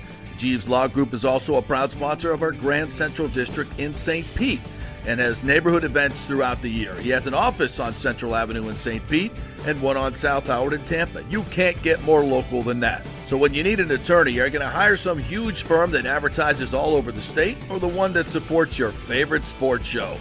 It's the Jeeves Law Group. We're local, we're trusted, and we get results. For personal injury and personal attention, call us for a free case evaluation. That's 8889-JEEVES. That's 8889-JEEVES. All right, this is for all you guys who don't want to go to the gym and do 5,000 crunches. At Bay Area Modern Medical Center, you can get on the new True Body machine where you can reduce fat and tone up your muscle. It's like doing 54,000 crunches in just 15 minutes. Define your body as you see fit. True Body offers personalized muscle stimulation that delivers the equivalent of those 54,000 crunches in just 15 minutes. Just get in touch with them at Bay Area Modern Medical Center, BAMMC.com. Chris Lugo and the team over there will set you up on True Body and get amazing results. Non-invasive with comfortable and little to no pain and zero downtime. You can isolate and target those areas that you want to improve and treat multiple areas simultaneously. It's an amazing machine, so check it out at Bay Area Modern Medical Center, BAMMC.com. JP here to ask the question, are you planning an event, meeting, or conference? If so, you'll want to call the designers and production professionals at Extravaganza Productions Incorporated. With over 35 years of experience in the events industry, designing and producing every type of small to large event, they can provide a huge resource for design ideas, audio, visual, sound, lighting, decor, and entertainment to turn your event into an incredible experience for the entire audience. Folks, I've worked up close and personal with this group at many national events and Tampa events, and they have unique capabilities that help you save time and money in the planning and execution of your next event. Don't delay. Call these pros today at 813-621-4700 or check out their website at extravaganzaproductions.com. Tell them JP sent you and they'll provide a free initial consultation for your event. Extravaganza Productions, the best in the business.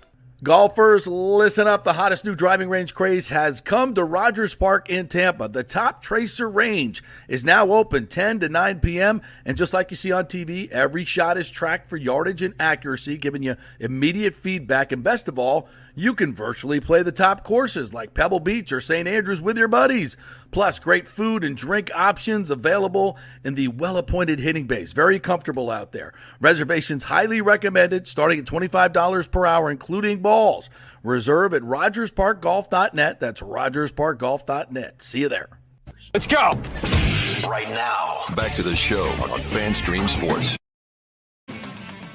All right, welcome back to the JP Peterson Show here in our second hour, brought to you by the great folks at Third Generation Services, AC and Plumbing. Third Generation says it all, folks. John Rodriguez has been in the AC business for over 25 years now, and the plumbing business, and they built it on honest assessments and doing great work for a great price. Isn't that what you want? You call an AC guy or a plumbing guy, you just want them to come out and give you an honest assessment and not try to sell you a whole AC unit when all you need is your drain cleaned, right? Happens all the time because AC techs are highly incentivized and commissioned. So they want to sell you more than you actually need. So you need the honest people, and that's the folks at Third Generation. So give them a call, 813-961-8024. 961-8024, or go to thirdgenerationplumbing.com. They also do AC. So if you have any emergencies, a human will answer the phone. 961-8024, thirdgenerationplumbing.com. Great folks over there. Really enjoyed chatting with Johnny Rodriguez and their group over there. So if you want to just tell somebody, hey, who do you use for AC and plumbing? Third Generation. All right, let's get to some of the great comments here we got to get into here. You put up a one of your columns, correct, Tim? On in response to Christopher Cole, who brought up the NFL Top 100, they released numbers 100 through 81. And you had Levante David at 99 and Wirfs at 85. And I put out a little piece early this morning about the travesty of that and how ridiculous it sounds. It's actually a pretty funny column. It's not very newsworthy. It's really just funny. So I put a link to that in the comments if anybody wants to check that out. Can you imagine redrafting the NFL right now? Redrafting the NFL and all the general managers of all the players that are available. Can you imagine? I could see Levante David getting overlooked because it's not a premium position. But still not even to 99. That's ridiculous. Mm-hmm. Do you imagine Tristan Wirfs waiting until 85th pick to be taken? As a premier tackle. Yeah. Seriously. It doesn't happen. No. I think he would go. Yeah, you're talking every player in the league. There's a lot of great impact. Yeah, players. It's not just positional rankings. Right. This is everybody. So, so if you're building a team, I mean, left tackle is obviously a premium position. Mm-hmm. So I would say, he's not lasting past 30. I don't know. I think he's top 25. Yeah. Yeah. He's just that. To me, he's the best offensive lineman in football. Yeah. No. And arguably, yeah, for sure. Last time I checked, offensive line is a pretty important position in this league. And it's becoming more and more important. Like it's getting a lot more respect over the past, 3, 4, 5 years for sure. And him being one of the best. Yeah. I mean, it's evident with the payday he's going to get. So. Yeah. Because obviously it's all about quarterback play, right? Affecting the quarterback, and offensive linemen are the hardest to find because nobody wants to play offensive line. Nobody. Yeah. And you know who plays offensive line? The less athletic big guys. That's just the way it goes. When you start building, nobody goes into, I want to be an offensive guard, when it's at 9 years old. Ooh, I want to play left tackle. No, even the big guys, A lot of these guys started off as tight ends and they couldn't catch. Yeah, and they kept getting bigger. Yeah, or they just weren't quick enough to be defensive linemen. Yeah. So you have, the superior big guys athletically are defensive players. So it's hard to find. That's why most offensive linemen are white guys. Let's be honest. Slow white guys like us. It's the only place we can play, right? Yeah, my first foray into tackle football was 130-pound football. We had weight classes, right? You had 80-pound, 100-pound, 130-pound football, which is, this is 50 years ago when kids were much, much smaller, right? So if you were, 8th and 9th grade was 130-pound football. So I got fat in my middle school years. I plumped up a little bit. Too many microwave hot dogs. And so I was like 155 in 8th grade. I was a pretty big kid, but I wanted to play football, so I had to lose 25 pounds in a summer to get down to 130, and I did it. I put a trash bag on and went out running. That's what we used to do. We put a trash bag on. Yeah, it works. It works, folks. So, but I was 130 pounds, and I was like, what position you want to play? I'm like, well, quarterback or receiver, of course. I'm an athletic guy. I got great skills. I could throw the football too. I could throw it over that mountain over there. And so they're like, offensive line. You're 150 pounds. In your first practice, you're going to be an offensive lineman. Like, I don't want to play offensive line. Who the hell wants to play offensive line? You want to talk about how the sizes of people have changed. My dad played center at Texas A&M in the late 40s, early 50s. He was about $140. Yeah, my dad played center for Caltech, and he played center at about 150 pounds. Yeah. We're number 13 playing center. Even in high school, and I played at South Broward, which is 4A at that time, a 4A school, second highest classification. My center was like 165. Both guards were 180.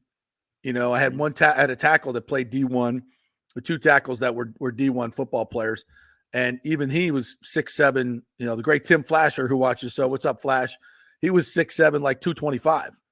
He was a thin guy, but went to FSU and they plumped him up a little bit, but not a lot.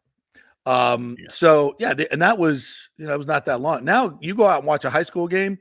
Like my son was 285. He was 6'4", 285, and playing tackle and defensive tackle. I mean, it's just like, are you kidding me? Humongous.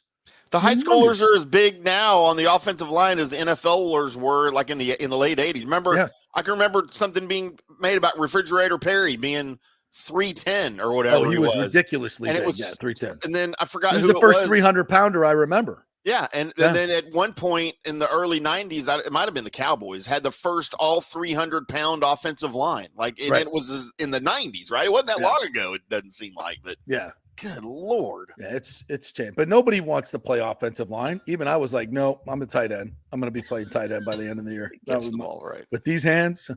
But offensive linemen don't get the chicks. They do now because they got some money. And then, and then I went to high school and I'm like, I'm playing quarterback. That's what's going on here. So I'm not the biggest guy. So that's where, but and Levante David at 99. And who else is going to be in that top 100 if they're Buccaneers? Mike Evans. Oh, for sure. Yeah. Will Godwin be? Godwin will be there. Yeah. He should be. He has to be. The top 100. Yeah. This just all pretty much goes by Madden rankings anyway, doesn't it? Right. Of course, Winfield Jr., I think, will be there. Baker. Yeah. Mm-hmm. I mean, I don't know, man. It seems, and I just, in the article I pointed out, this is just a common thing for the Bucs, and as fans, we're used to it, watching them be disrespected, and they embrace the role as underdogs. Even this year with the Falcons favored to win the division, somehow, I still haven't figured out how that's a thing.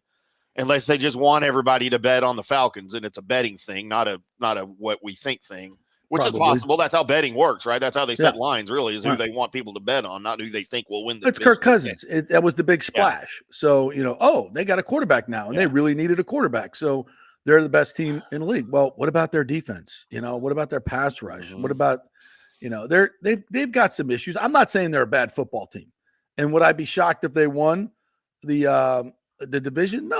No, I mean, I said it last year. I thought they were a quarterback away from being a really, really good football team. They got some great weapons, and Drake London and Bijan Robinson and Kyle Pitts, and their offensive line's gotten better. They still don't have a pass rush, in my opinion, but their defense wasn't bad last year. They couldn't get turnovers, and they couldn't, they didn't have a whole lot of pass rush. And I don't, now, and their coaching staff, I thought was, Arthur Smith was terrible, but now they got a new coaching staff. And folks, go look it up. How often do new coaching staffs make the playoffs? Like on the first year? Not the first year. It's like 10% of the time. It's very, very difficult. You go look at all the new coaching staffs last year. How many of them made the playoffs? I don't think any did. Well, you can look that up. It's and most of them were, 4 or 5 win teams because they take over bad teams. This just in. Now, I don't think the Falcons are a bad team. I think Raheem's walking into a pretty decent situation as far as new coaches go. Much better than normal. So I think they have a chance to be, to make the playoffs. Absolutely, I do. But they got to prove it. They got new offensive coordinator. So do the Bucs. But they got new offensive coordinator, new head coach. Both from the Rams, by the way. Both coming from the same organization. Right, exactly. So, there's a lot of new there. There's a lot of new. And new doesn't win in the NFL right away. It doesn't. It's continuity wins in the NFL. Long term, it does. So new takes a while. It takes a while to everybody get on the same page. So there are some challenges in Atlanta, no question about it. And I think where the Bucs obviously have an advantage there is the continuity. And I know they have a new offense coordinator, but they have the same quarterback, same receivers, same skill players. So that chemistry is already and a better defense. And a better defense. And I think personally, Ra is going to be a good coach. The second time around, be nothing like his first time around. The first time around was not necessarily his fault either, but young it and was a circus. Yeah. It was, you had a 35-year-old coach who was younger than a lot of his players. Right. And Rob was always that type of coach. He was very much a player's coach. Yeah. So he's literally, out drinking with the players and then having to discipline them. And then he had a group of players that, no free agents whatsoever. The at that particular time, the Glazers were purchasing Man United and had about a $70 million payroll when everybody was up about 130. So they weren't getting free agents, which was why Gruden left. So they were just mailing it in, and they went to find the youngest, cheapest head coach they could find. And Ra was the sacrificial lamb. He's not going to say no. And he won 10 games one year. Yeah. Didn't make the playoffs, but they won 10 games. It was a really easy schedule, which is why they didn't make the playoffs, because the other teams in the division were, winning more games. But, he earned, and I think it's taken way too long for him to get a second shot. So I'm interested to see how that all works out, but it's going to be tough. It's a tough challenge. It's going to be a lot of first-time mistakes that you make. And that's, and we talked a little bit about this yesterday. Todd Bowles now entering his, third year as the head coach. And I think he's improved as a head coach every year. I still think, he needs to improve a lot more from a game day performance standpoint. On the field decisions and things like that. Yeah, for sure. Game management, calling defenses. Calling timeouts. At the end of the game when you still got a chance to win it and forcing the punt. Yeah. The end of the half, maybe. Yeah. The end of the half, get an extra possession. Yeah, we're doing that. We're doing that now. So I think, and I think he recognizes that. Todd is not an arrogant guy. Todd is very much a super smart guy.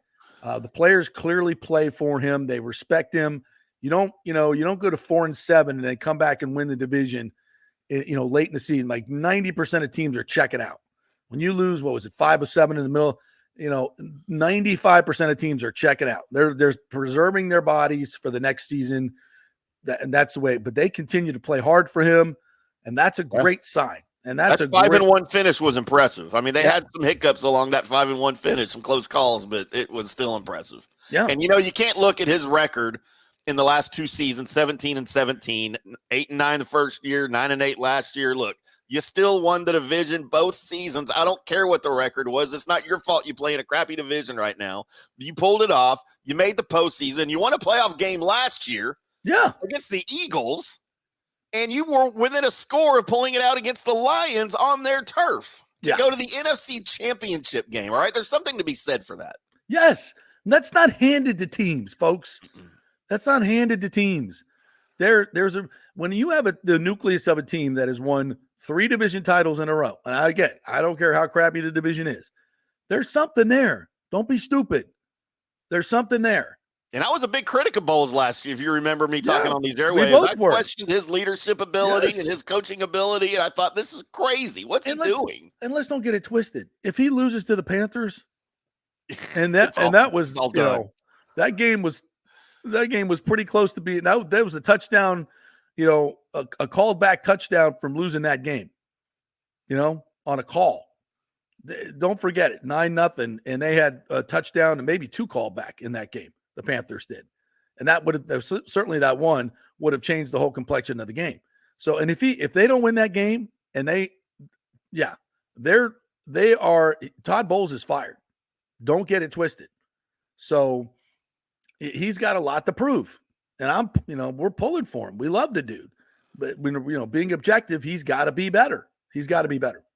That's all there is to it.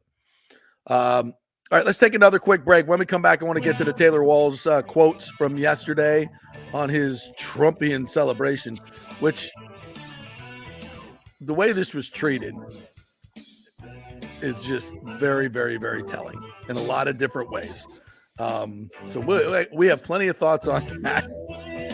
So we want to thank our group. Time we live in right now. Oh, yeah. The Get Us Gordon Group, we want to thank them. Extravaganza Productions, RHS TV, and Hydrate Heroes, all our great sponsors. We appreciate them. Don't forget Extravaganza Production, Paul Thomason and that group over there. If you have a event coming up, a business event, a big party, a charity event, and you want the pros to produce it for you, it's Extravaganza Productions. You'll be shocked at the rates and what they can do for you for the money. You will be shocked. So have a free creative meeting with them. Go to the website, extravaganzaproductions.com. Contact them. Tell them JP sent you. And see what they can do for you. Tour the warehouse. It's fun. Extravaganza Productions. Back in 3. JP here for HydrateHeroes.com, the great electrolyte hydration drink that has all the good stuff, none of the bad stuff. NFL players are using this stuff. All types of athletes are using it because it's got 5 calories. None of the bad stuff, all the good stuff. All the electrolytes are in there for you. And also amla fruit, which is a terrific additive in there. The mushroom blend helps with inflammation in your body. Definitely has helped me with my knees. My knee pain has gone away almost exclusively since I started drinking Hydrate Heroes. Folks, it makes a difference. I love it. Professional athletes love it. You will love it. The new Tropical Punch flavor is out. Go to tryhydrateheroes.com and get a free 3-pack. That's tryhydrateheroes.com, a free 3-pack, and get the 30-pack while you're there for just $29.99. Tryhydrateheroes.com. You'll love it. Hey, Tampa Bay sports fans. This is 2-time LPGA major champion Jane Geddes here. After winning the U.S. Open and 10 other LPGA events, I wanted to try something completely different. So I came right off the top turnbuckle and landed in the crazy world of WWE. And yes, you heard that right. That's WWE. Working for the Vince McMahon as the VP of Talent Relations for the company. Now, though, I want to work for you. Everything I've done in my life, I've done with incredible passion. And now I've turned my focus to leading the best real estate team in Tampa Bay, the Geddes Gordon Group with Keller Williams in South Tampa. If you're looking for a new home, an investment property, or looking to sell your current home, we will give you major championship level service. When you choose Geddes Gordon Group, you become part of our inner circle, like family. So if you're looking for a few golf tips or a golf course view, we're going to stripe it right down the fairway. Call me at 813-485-6808 or go to gettysgordongroup.com, or again, give me a ring at 813-485-6808. Get ready to dazzle this summer with the largest jewelry collection at the Gold and Diamond Source. Feel the heat of July with the fiery brilliance of ruby. That's July's birthstone, ruby. Well, that's my birthstone. I'll take one. It's perfect for adding a touch of luxury to your summer style. Embrace the unique beauty and significance of July's gemstone for any occasion, from beach parties to evening soirees, and mark a special 15th anniversary with a stunning ruby, the traditional gem of this very important milestone. And take advantage of our exclusive offer, 5 years of interest-free financing. That means you can own a $5,000 ring or watch or anything and pay only $83 a month with zero interest. And when you shop online, you can enjoy a special summer discount of 15% off July's birthstone. Make this summer unforgettable by visiting the Golden Diamond Source and finding the perfect piece to shine in the sun. It's the Golden Diamond Source, 3800 Olmerton Road, always online at thegoldendiamondsource.com. As we head into summer and hurricane season, you must make sure that your home is fully insured. Over 40% of people in Florida are not fully insured because property rates have gone up lately. Your home is worth more, so it needs to be insured. Call the great folks at Italiano Insurance, 813-877-7799 to make sure you're fully insured. And also, you might just save some money. There are new companies coming into the state all the time. In fact, we just shopped our homeowners insurance, and I'm telling you, folks, we saved over $550 because Charity, the great customer service at Italiano Insurance, did all the work and found us a better company and a cheaper company. She'll do the same for you. 813-877-7799. Do something about these high rates. Shop them around, could save you lots of money. It's Italiano Insurance, been doing business here locally for over 60 years. 813-877-7799. Tell them JP sent you. Are you looking for an honest AC and plumbing company? I mean, that's like trying to find a humble Saints fan, right? Well, try my friends at Third Generation AC and Plumbing Services. Been in business since 1995 here locally. And listen to what one of their customers said. Quote, the gentleman providing the service was exceptional, on time, knowledgeable, professional, and experienced. He was efficient, cleaned up behind himself, and did the work expeditiously. He not only repaired a sink, he repaired our toilet that was constantly running. We have used this company several times. They are awesome. Says it all, folks. Testimonials really say it all. Call 813-961-8024 for honest, fast service. 813-961-8024 or thirdgenerationplumbing.com. We also do AC. Let's go. Right now. Back to the show on FanStream Sports. All right, welcome back to the JP Peterson Show, brought to you by the Rogers Park Top Tracers Golf Range. Get on out there, folks. That is a really, really cool place to hang out. $25 an hour starting at, moves up to $45 an hour, but that's only in the really, really peak time. You get some really good time. 25 and $35. Includes balls, up to 4 guys. You can play St. Andrews, Pebble Beach, all the great courses in the virtual setting there, but it's also outdoors, so you get to watch your golf ball fly and not just hit it into the net. Really, really cool place. Go to rogerspark.net and get your reservation. Reservation's highly recommended. I have a question for you about that. Yes, sir. That's that top, what is it, the Top Tracer simulator? Yes, yes. How do you putt? Good question. You don't. Okay. You don't. So what the putting basically is a chip off. So you have like a 50-yard marker out there.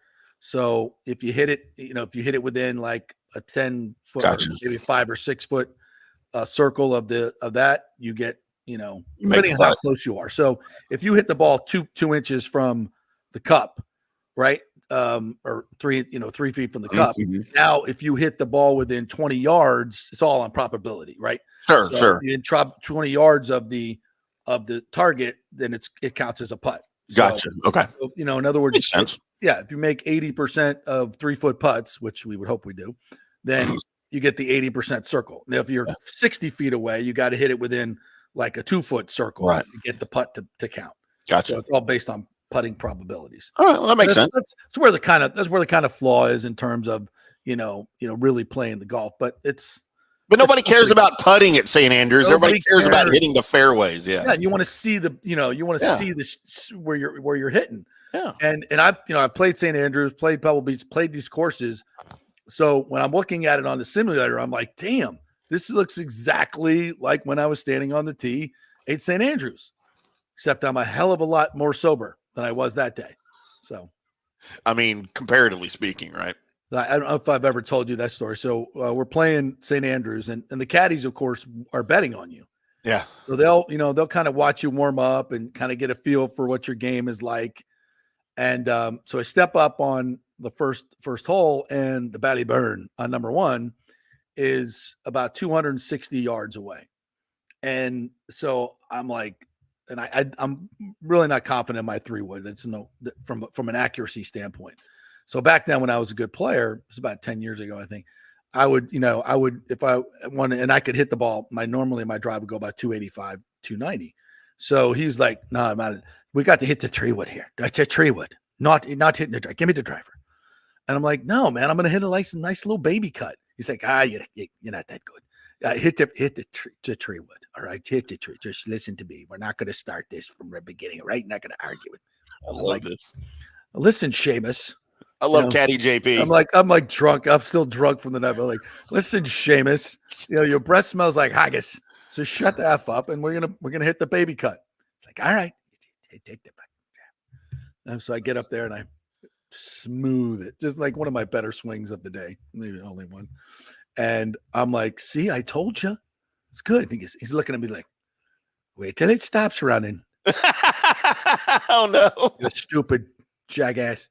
So I'm looking at it, and it's running. It's running. Keeps going. It keeps going. And it's almost, the green is like right on the other side of the burn, like 30 yards. So it stops running that far from the burn. I mean, literally. Oh. Go with the foot. So he looks at me and I go, I told you. And he just starts laughing.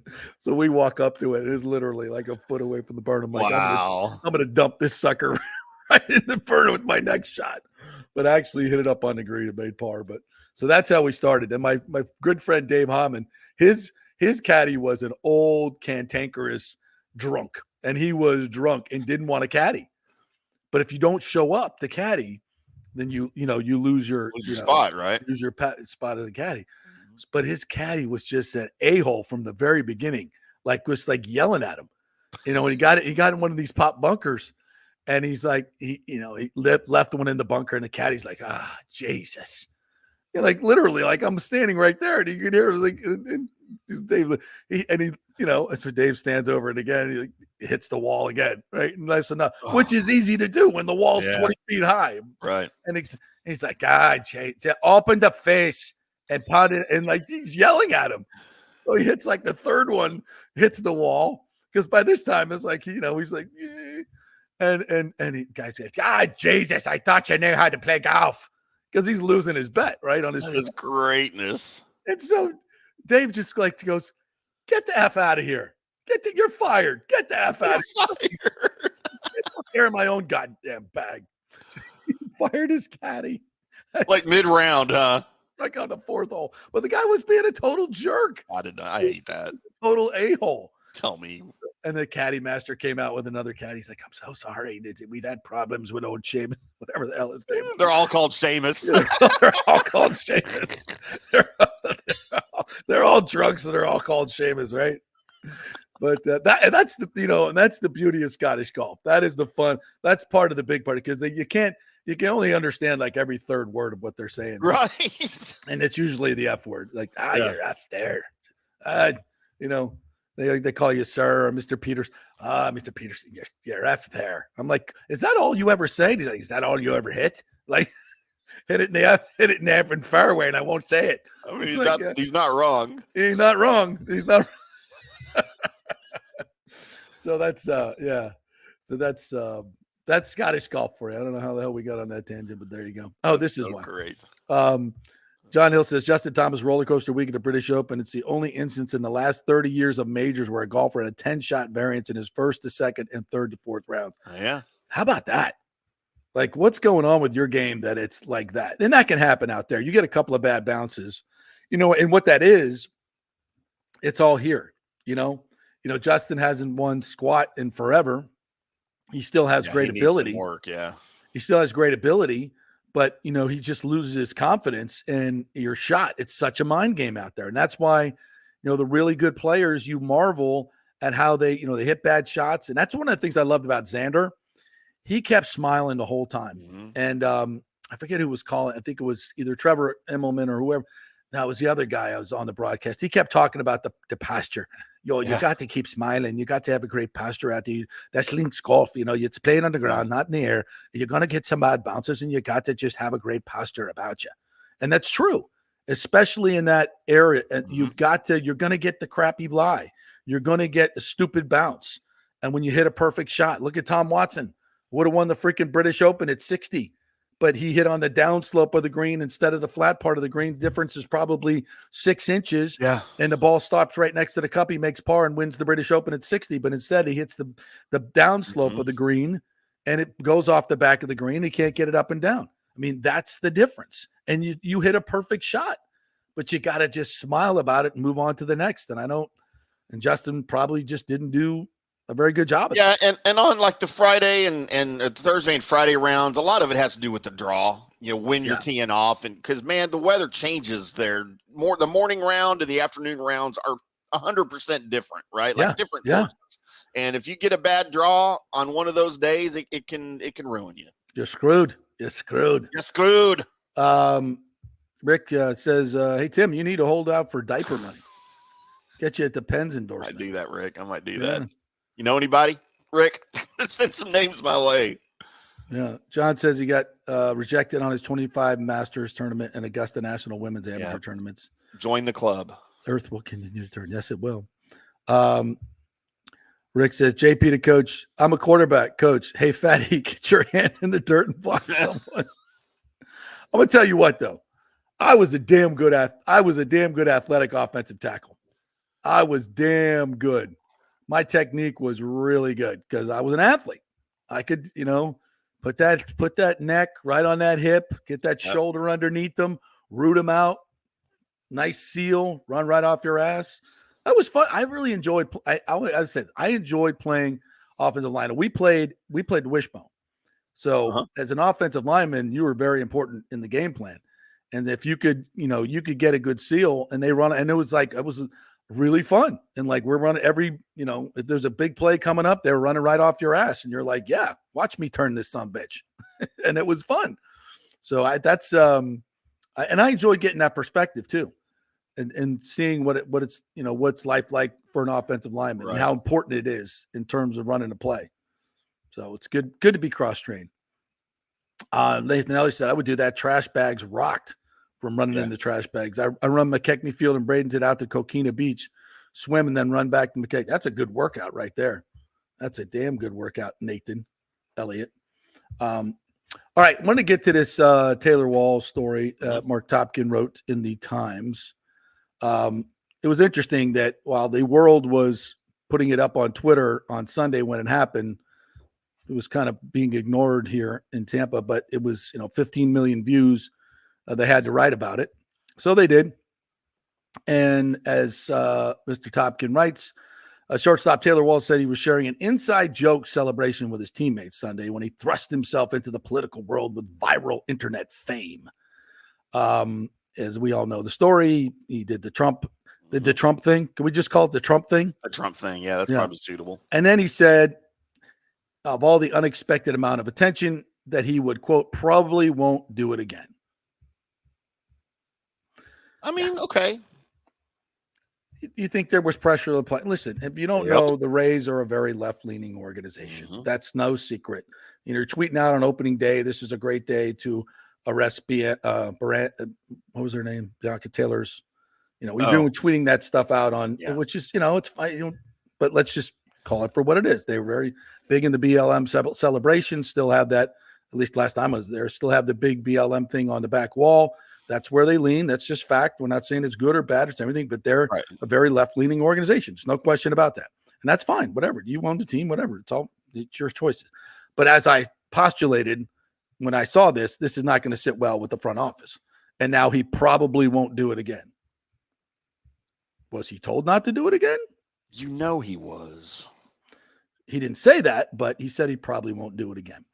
He said, quote, it was more so the symbolism of getting knocked down, get back up, keep fighting, keep grinding, kind of just grit and determination. That's kind of more so what it was. It wasn't necessarily directed at Trump politically, Wall said. More so the inspirational side of someone who almost got their life taken away from them, and their first instinct was to stand up and show strength. Okay. Wall's a 28-year-old Georgia native who attended Florida State. Georgia native, attended Florida State. There you go. Is believed to be the first major leaguer to publicly show support for Trump in that fashion. The Cardinals, yes, did a recent dugout celebration that some observers thought was related to Trump, but players said it was not. Of course it was. And why it's interesting when when it's left leaning and everything, the media celebrates it. You take no shots. You don't get any harsh treatment whatsoever. The media celebrates it. But if you do it on the right, you're targeted. You're targeted, and you feel like you have to walk it back because the major media machine is going to come after you. Now, if you look at the comments, overwhelmingly positive for Taylor Walls. It's very interesting. The media tells it how horrible it was that he did it. It's terrible political, right? But the comments overwhelmingly positive. Interesting. So, look, I get it, and yes, I do think 100% when he did it, that was his intention, right? That was it was Trump. I believe that 100%. But look, what did this mean in the 60s? The same exact gesture in the 60s. What did that mean? Black power, right? Yes. Sometimes 1968 you can Olympics. Exactly. Yes. Sometimes you can just raise your freaking fist in the air because you did something good. It doesn't have to be political. It doesn't have to be Republican or Democrat. When you go fight, No, I get that. I understand that. But I'm just saying, not everybody that does that, it's like doing that, right? Like, whatever. But, man, I just think sometimes the media, the left-leaning media, just looks for stuff. Of course they do. To make a big deal about. Which, here we go. He said, it was definitely not something I just thought, oh, I can't wait to do this. That definitely was not what it was. Right. It was more of a joke that just ran around with me and the guys in the clubhouse the 2 days before Sunday's game, which was the first, Topkin writes, in which he got a hit since the shooting. Had to put that in there. Right. Said Walls, who is hitting 160. Had to put that in there too. By the way, Mark, I find this all really hilarious. It's all good. It was one of those things, another quote here, where in the moment I got on base there and I saw the guys just laughing, cracking up. So I knew they were anticipating me to do it. And I was like, all right, I've got to give it to them now. And that was kind of it. It was pretty much just excitement for the first of all getting on second base and the guy taking a shot at himself. And then the guys kind of rooting me on. It was just kind of instinctive. He said he was frustrated that the posted video clip taken from the game broadcast was somewhat misleading, as it showed him to be serious when he was laughing afterwards, and said some of his teammates were doing so also. That's true, by the way. Shocking development. Editing to make it look one way, then that maybe it wasn't. Right. Quote, immediately after I was smiling because it was a joke, and then they didn't see that side of it. So I feel like it's that side of it was shown. People would have kind of maybe not taken it so out of context. Fair point. Then Mark writes, though Walls has had a previous episode with political controversy, another story they wrote, he said absolutely did not anticipate the Trump gesture to become such a big deal and a national story. 15 million views, by the way. 15 million views.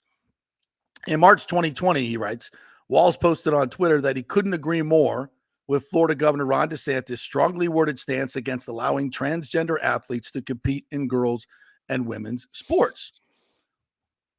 Is that controversial? I would say 85% of people agree with that, by the way. Yeah. In the polling, that's what it says. My numbers might be off, but I believe it's highly poll. It highly polls in one direction. Wall said later that he didn't feel he did anything wrong in giving his opinion and didn't mean any disrespect to anybody at all. I don't know why you have to walk it back. I really don't. After seeing some of the initial reaction Sunday night, he turned off his phone, but said he enjoyed that some was supportive. It's not some, Mark. It's overwhelmingly supportive. Go look at the comments. Yep. It's not some. Some implies that it was a minority. It's overwhelmingly positive. He said, quote, I've been in this territory before. I know what comes with it, Wall said. So to be honest, it was more a lot of surprising positivity. Yes, surprising positivity rather than the last time that this happened. So it was actually good to see that people have my back. And I think I think more people are standing up for what they believe in now because they're sick and tired. Wall said he had not heard from Trump nor his representatives, but, quote, I think that would be pretty cool, to be honest. While declining to say who we would vote for in November, Wall said, you can take it how you see it. I don't think it's a secret. Team officials declined comment. Shocking development. Beyond manager Kevin Cash saying, quote, I was happy he hit a double. He's playing both sides of the political spectrum there. Hey, Cash knows where his take it back to sports. Yeah, let's just keep it in sports. Yeah. Whether players should do so during a game, much less on a televised stage of standing on second base at Yankee Stadium, became a subject of conversation. Now, of course, when it's left-leaning, it's all good. Nobody writes stories.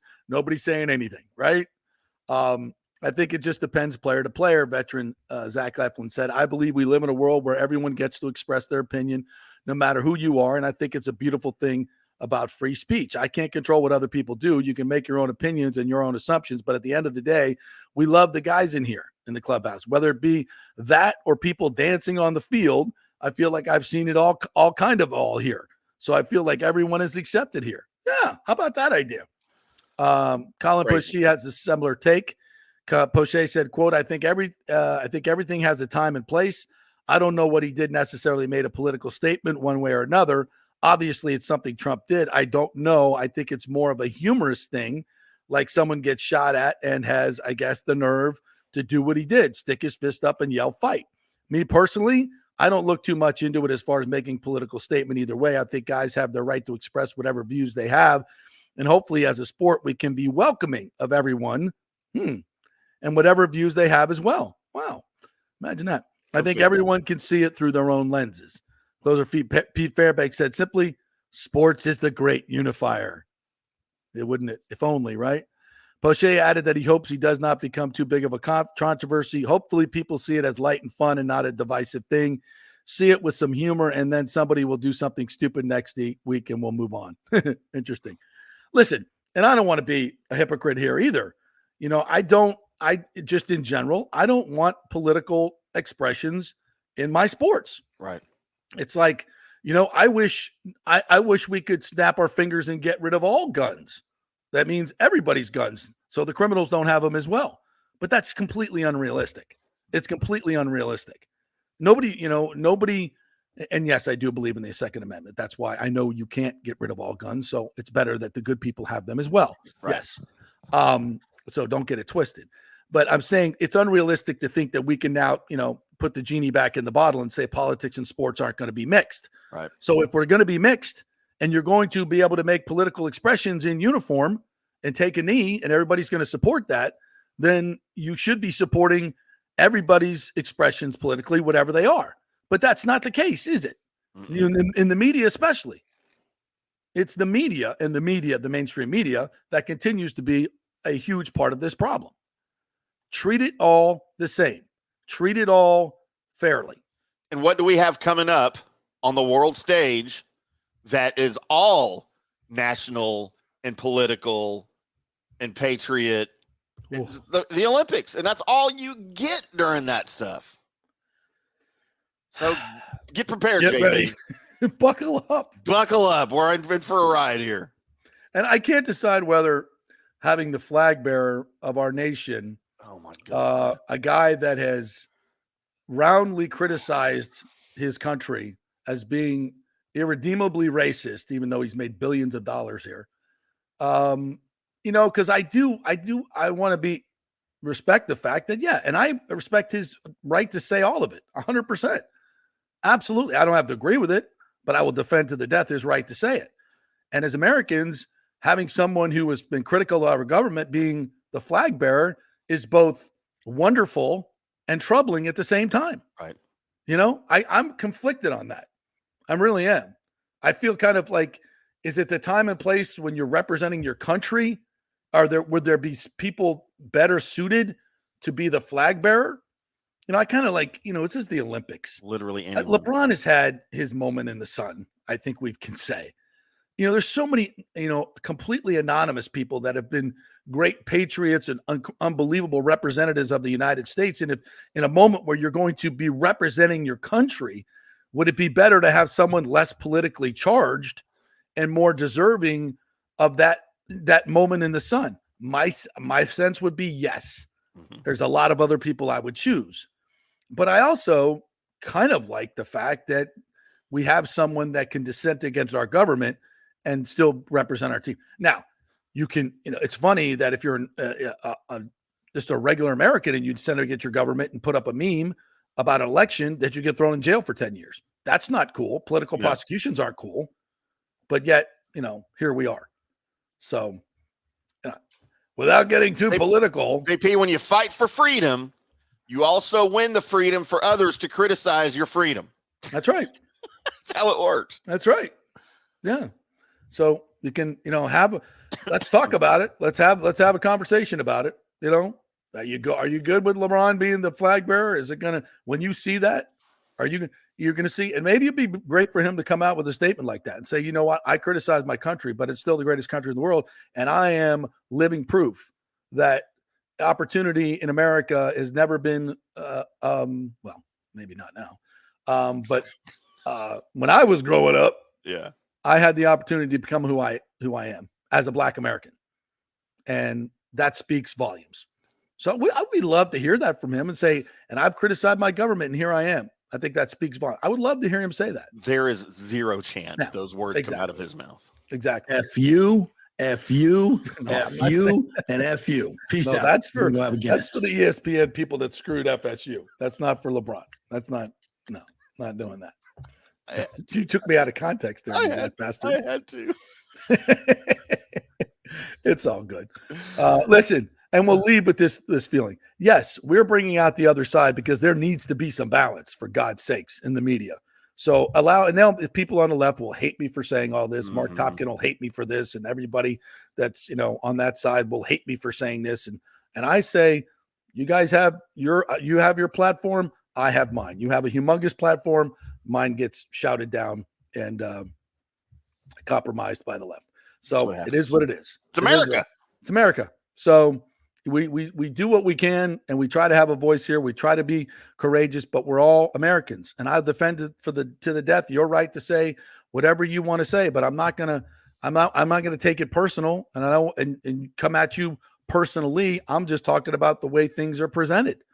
Mark Topkin's a great person. He's a fellow American. Love him. Would defend that. Do I agree with a lot of the way he handles these things? No, I don't. But that's okay. He hates me. A lot of people over there hate me. I get it. It's all right. But, I would rather us live in unity and respect others' opinions and say, it's cool, bro. I don't agree with you, but I still love you, instead of trashing you, I gotta put this that Rick said. Did they tell LeBron which flag to carry? Hopefully they don't bring the Chinese one. Can we not laugh about that? That's fantastic. Rick, you're the best. You're the best, as we should. So, yes, much love to all of them, even the haters. Let's not wish our fellow Americans be assassinated. No. Really don't love like of that. God. Yeah. But there's a large... What's wrong with people? Yeah. So, anyway, it's hard not to be political, folks. I would prefer all of our sports be politics-free. But and our athletes, by the way, and our movie stars and entertainment while they're on the field. Outside of it, of course, you have every right to say whatever and whenever. But and that's just my personal opinion. I'd just rather it not. I'd rather it be kept to the outside at stupid places like this, where we have discussions about it and we're open to all viewpoints. Don't have to agree with them, but we're open to it, and everybody can say what they say. Yeah. But it's just keep it respectful and keep it nice, and let's not wish people get their head blown off. Fair? I'm in. Fair? Yeah, sounds right. But it's the world we live in. All right. Well, that was a fun show. Thank you, Tim. It was. We went by fast, too. I was like, what? Is it already 11 or 12 your time? It isn't. Yeah, we went over it, and you're pissed at us. All right. Go do your It's only when I'm not on it. Yeah, exactly. When you're on, it's fine. Okay. There we go. That double standards is always going to be there. We all have it, right? Right. More me. More me. All right. That'll do it. Thank you guys for joining us. I hope you guys appreciate that we do try to be as balanced as we can here, or at least present another side. So love you guys. Thank you for watching. We'll see you again tomorrow.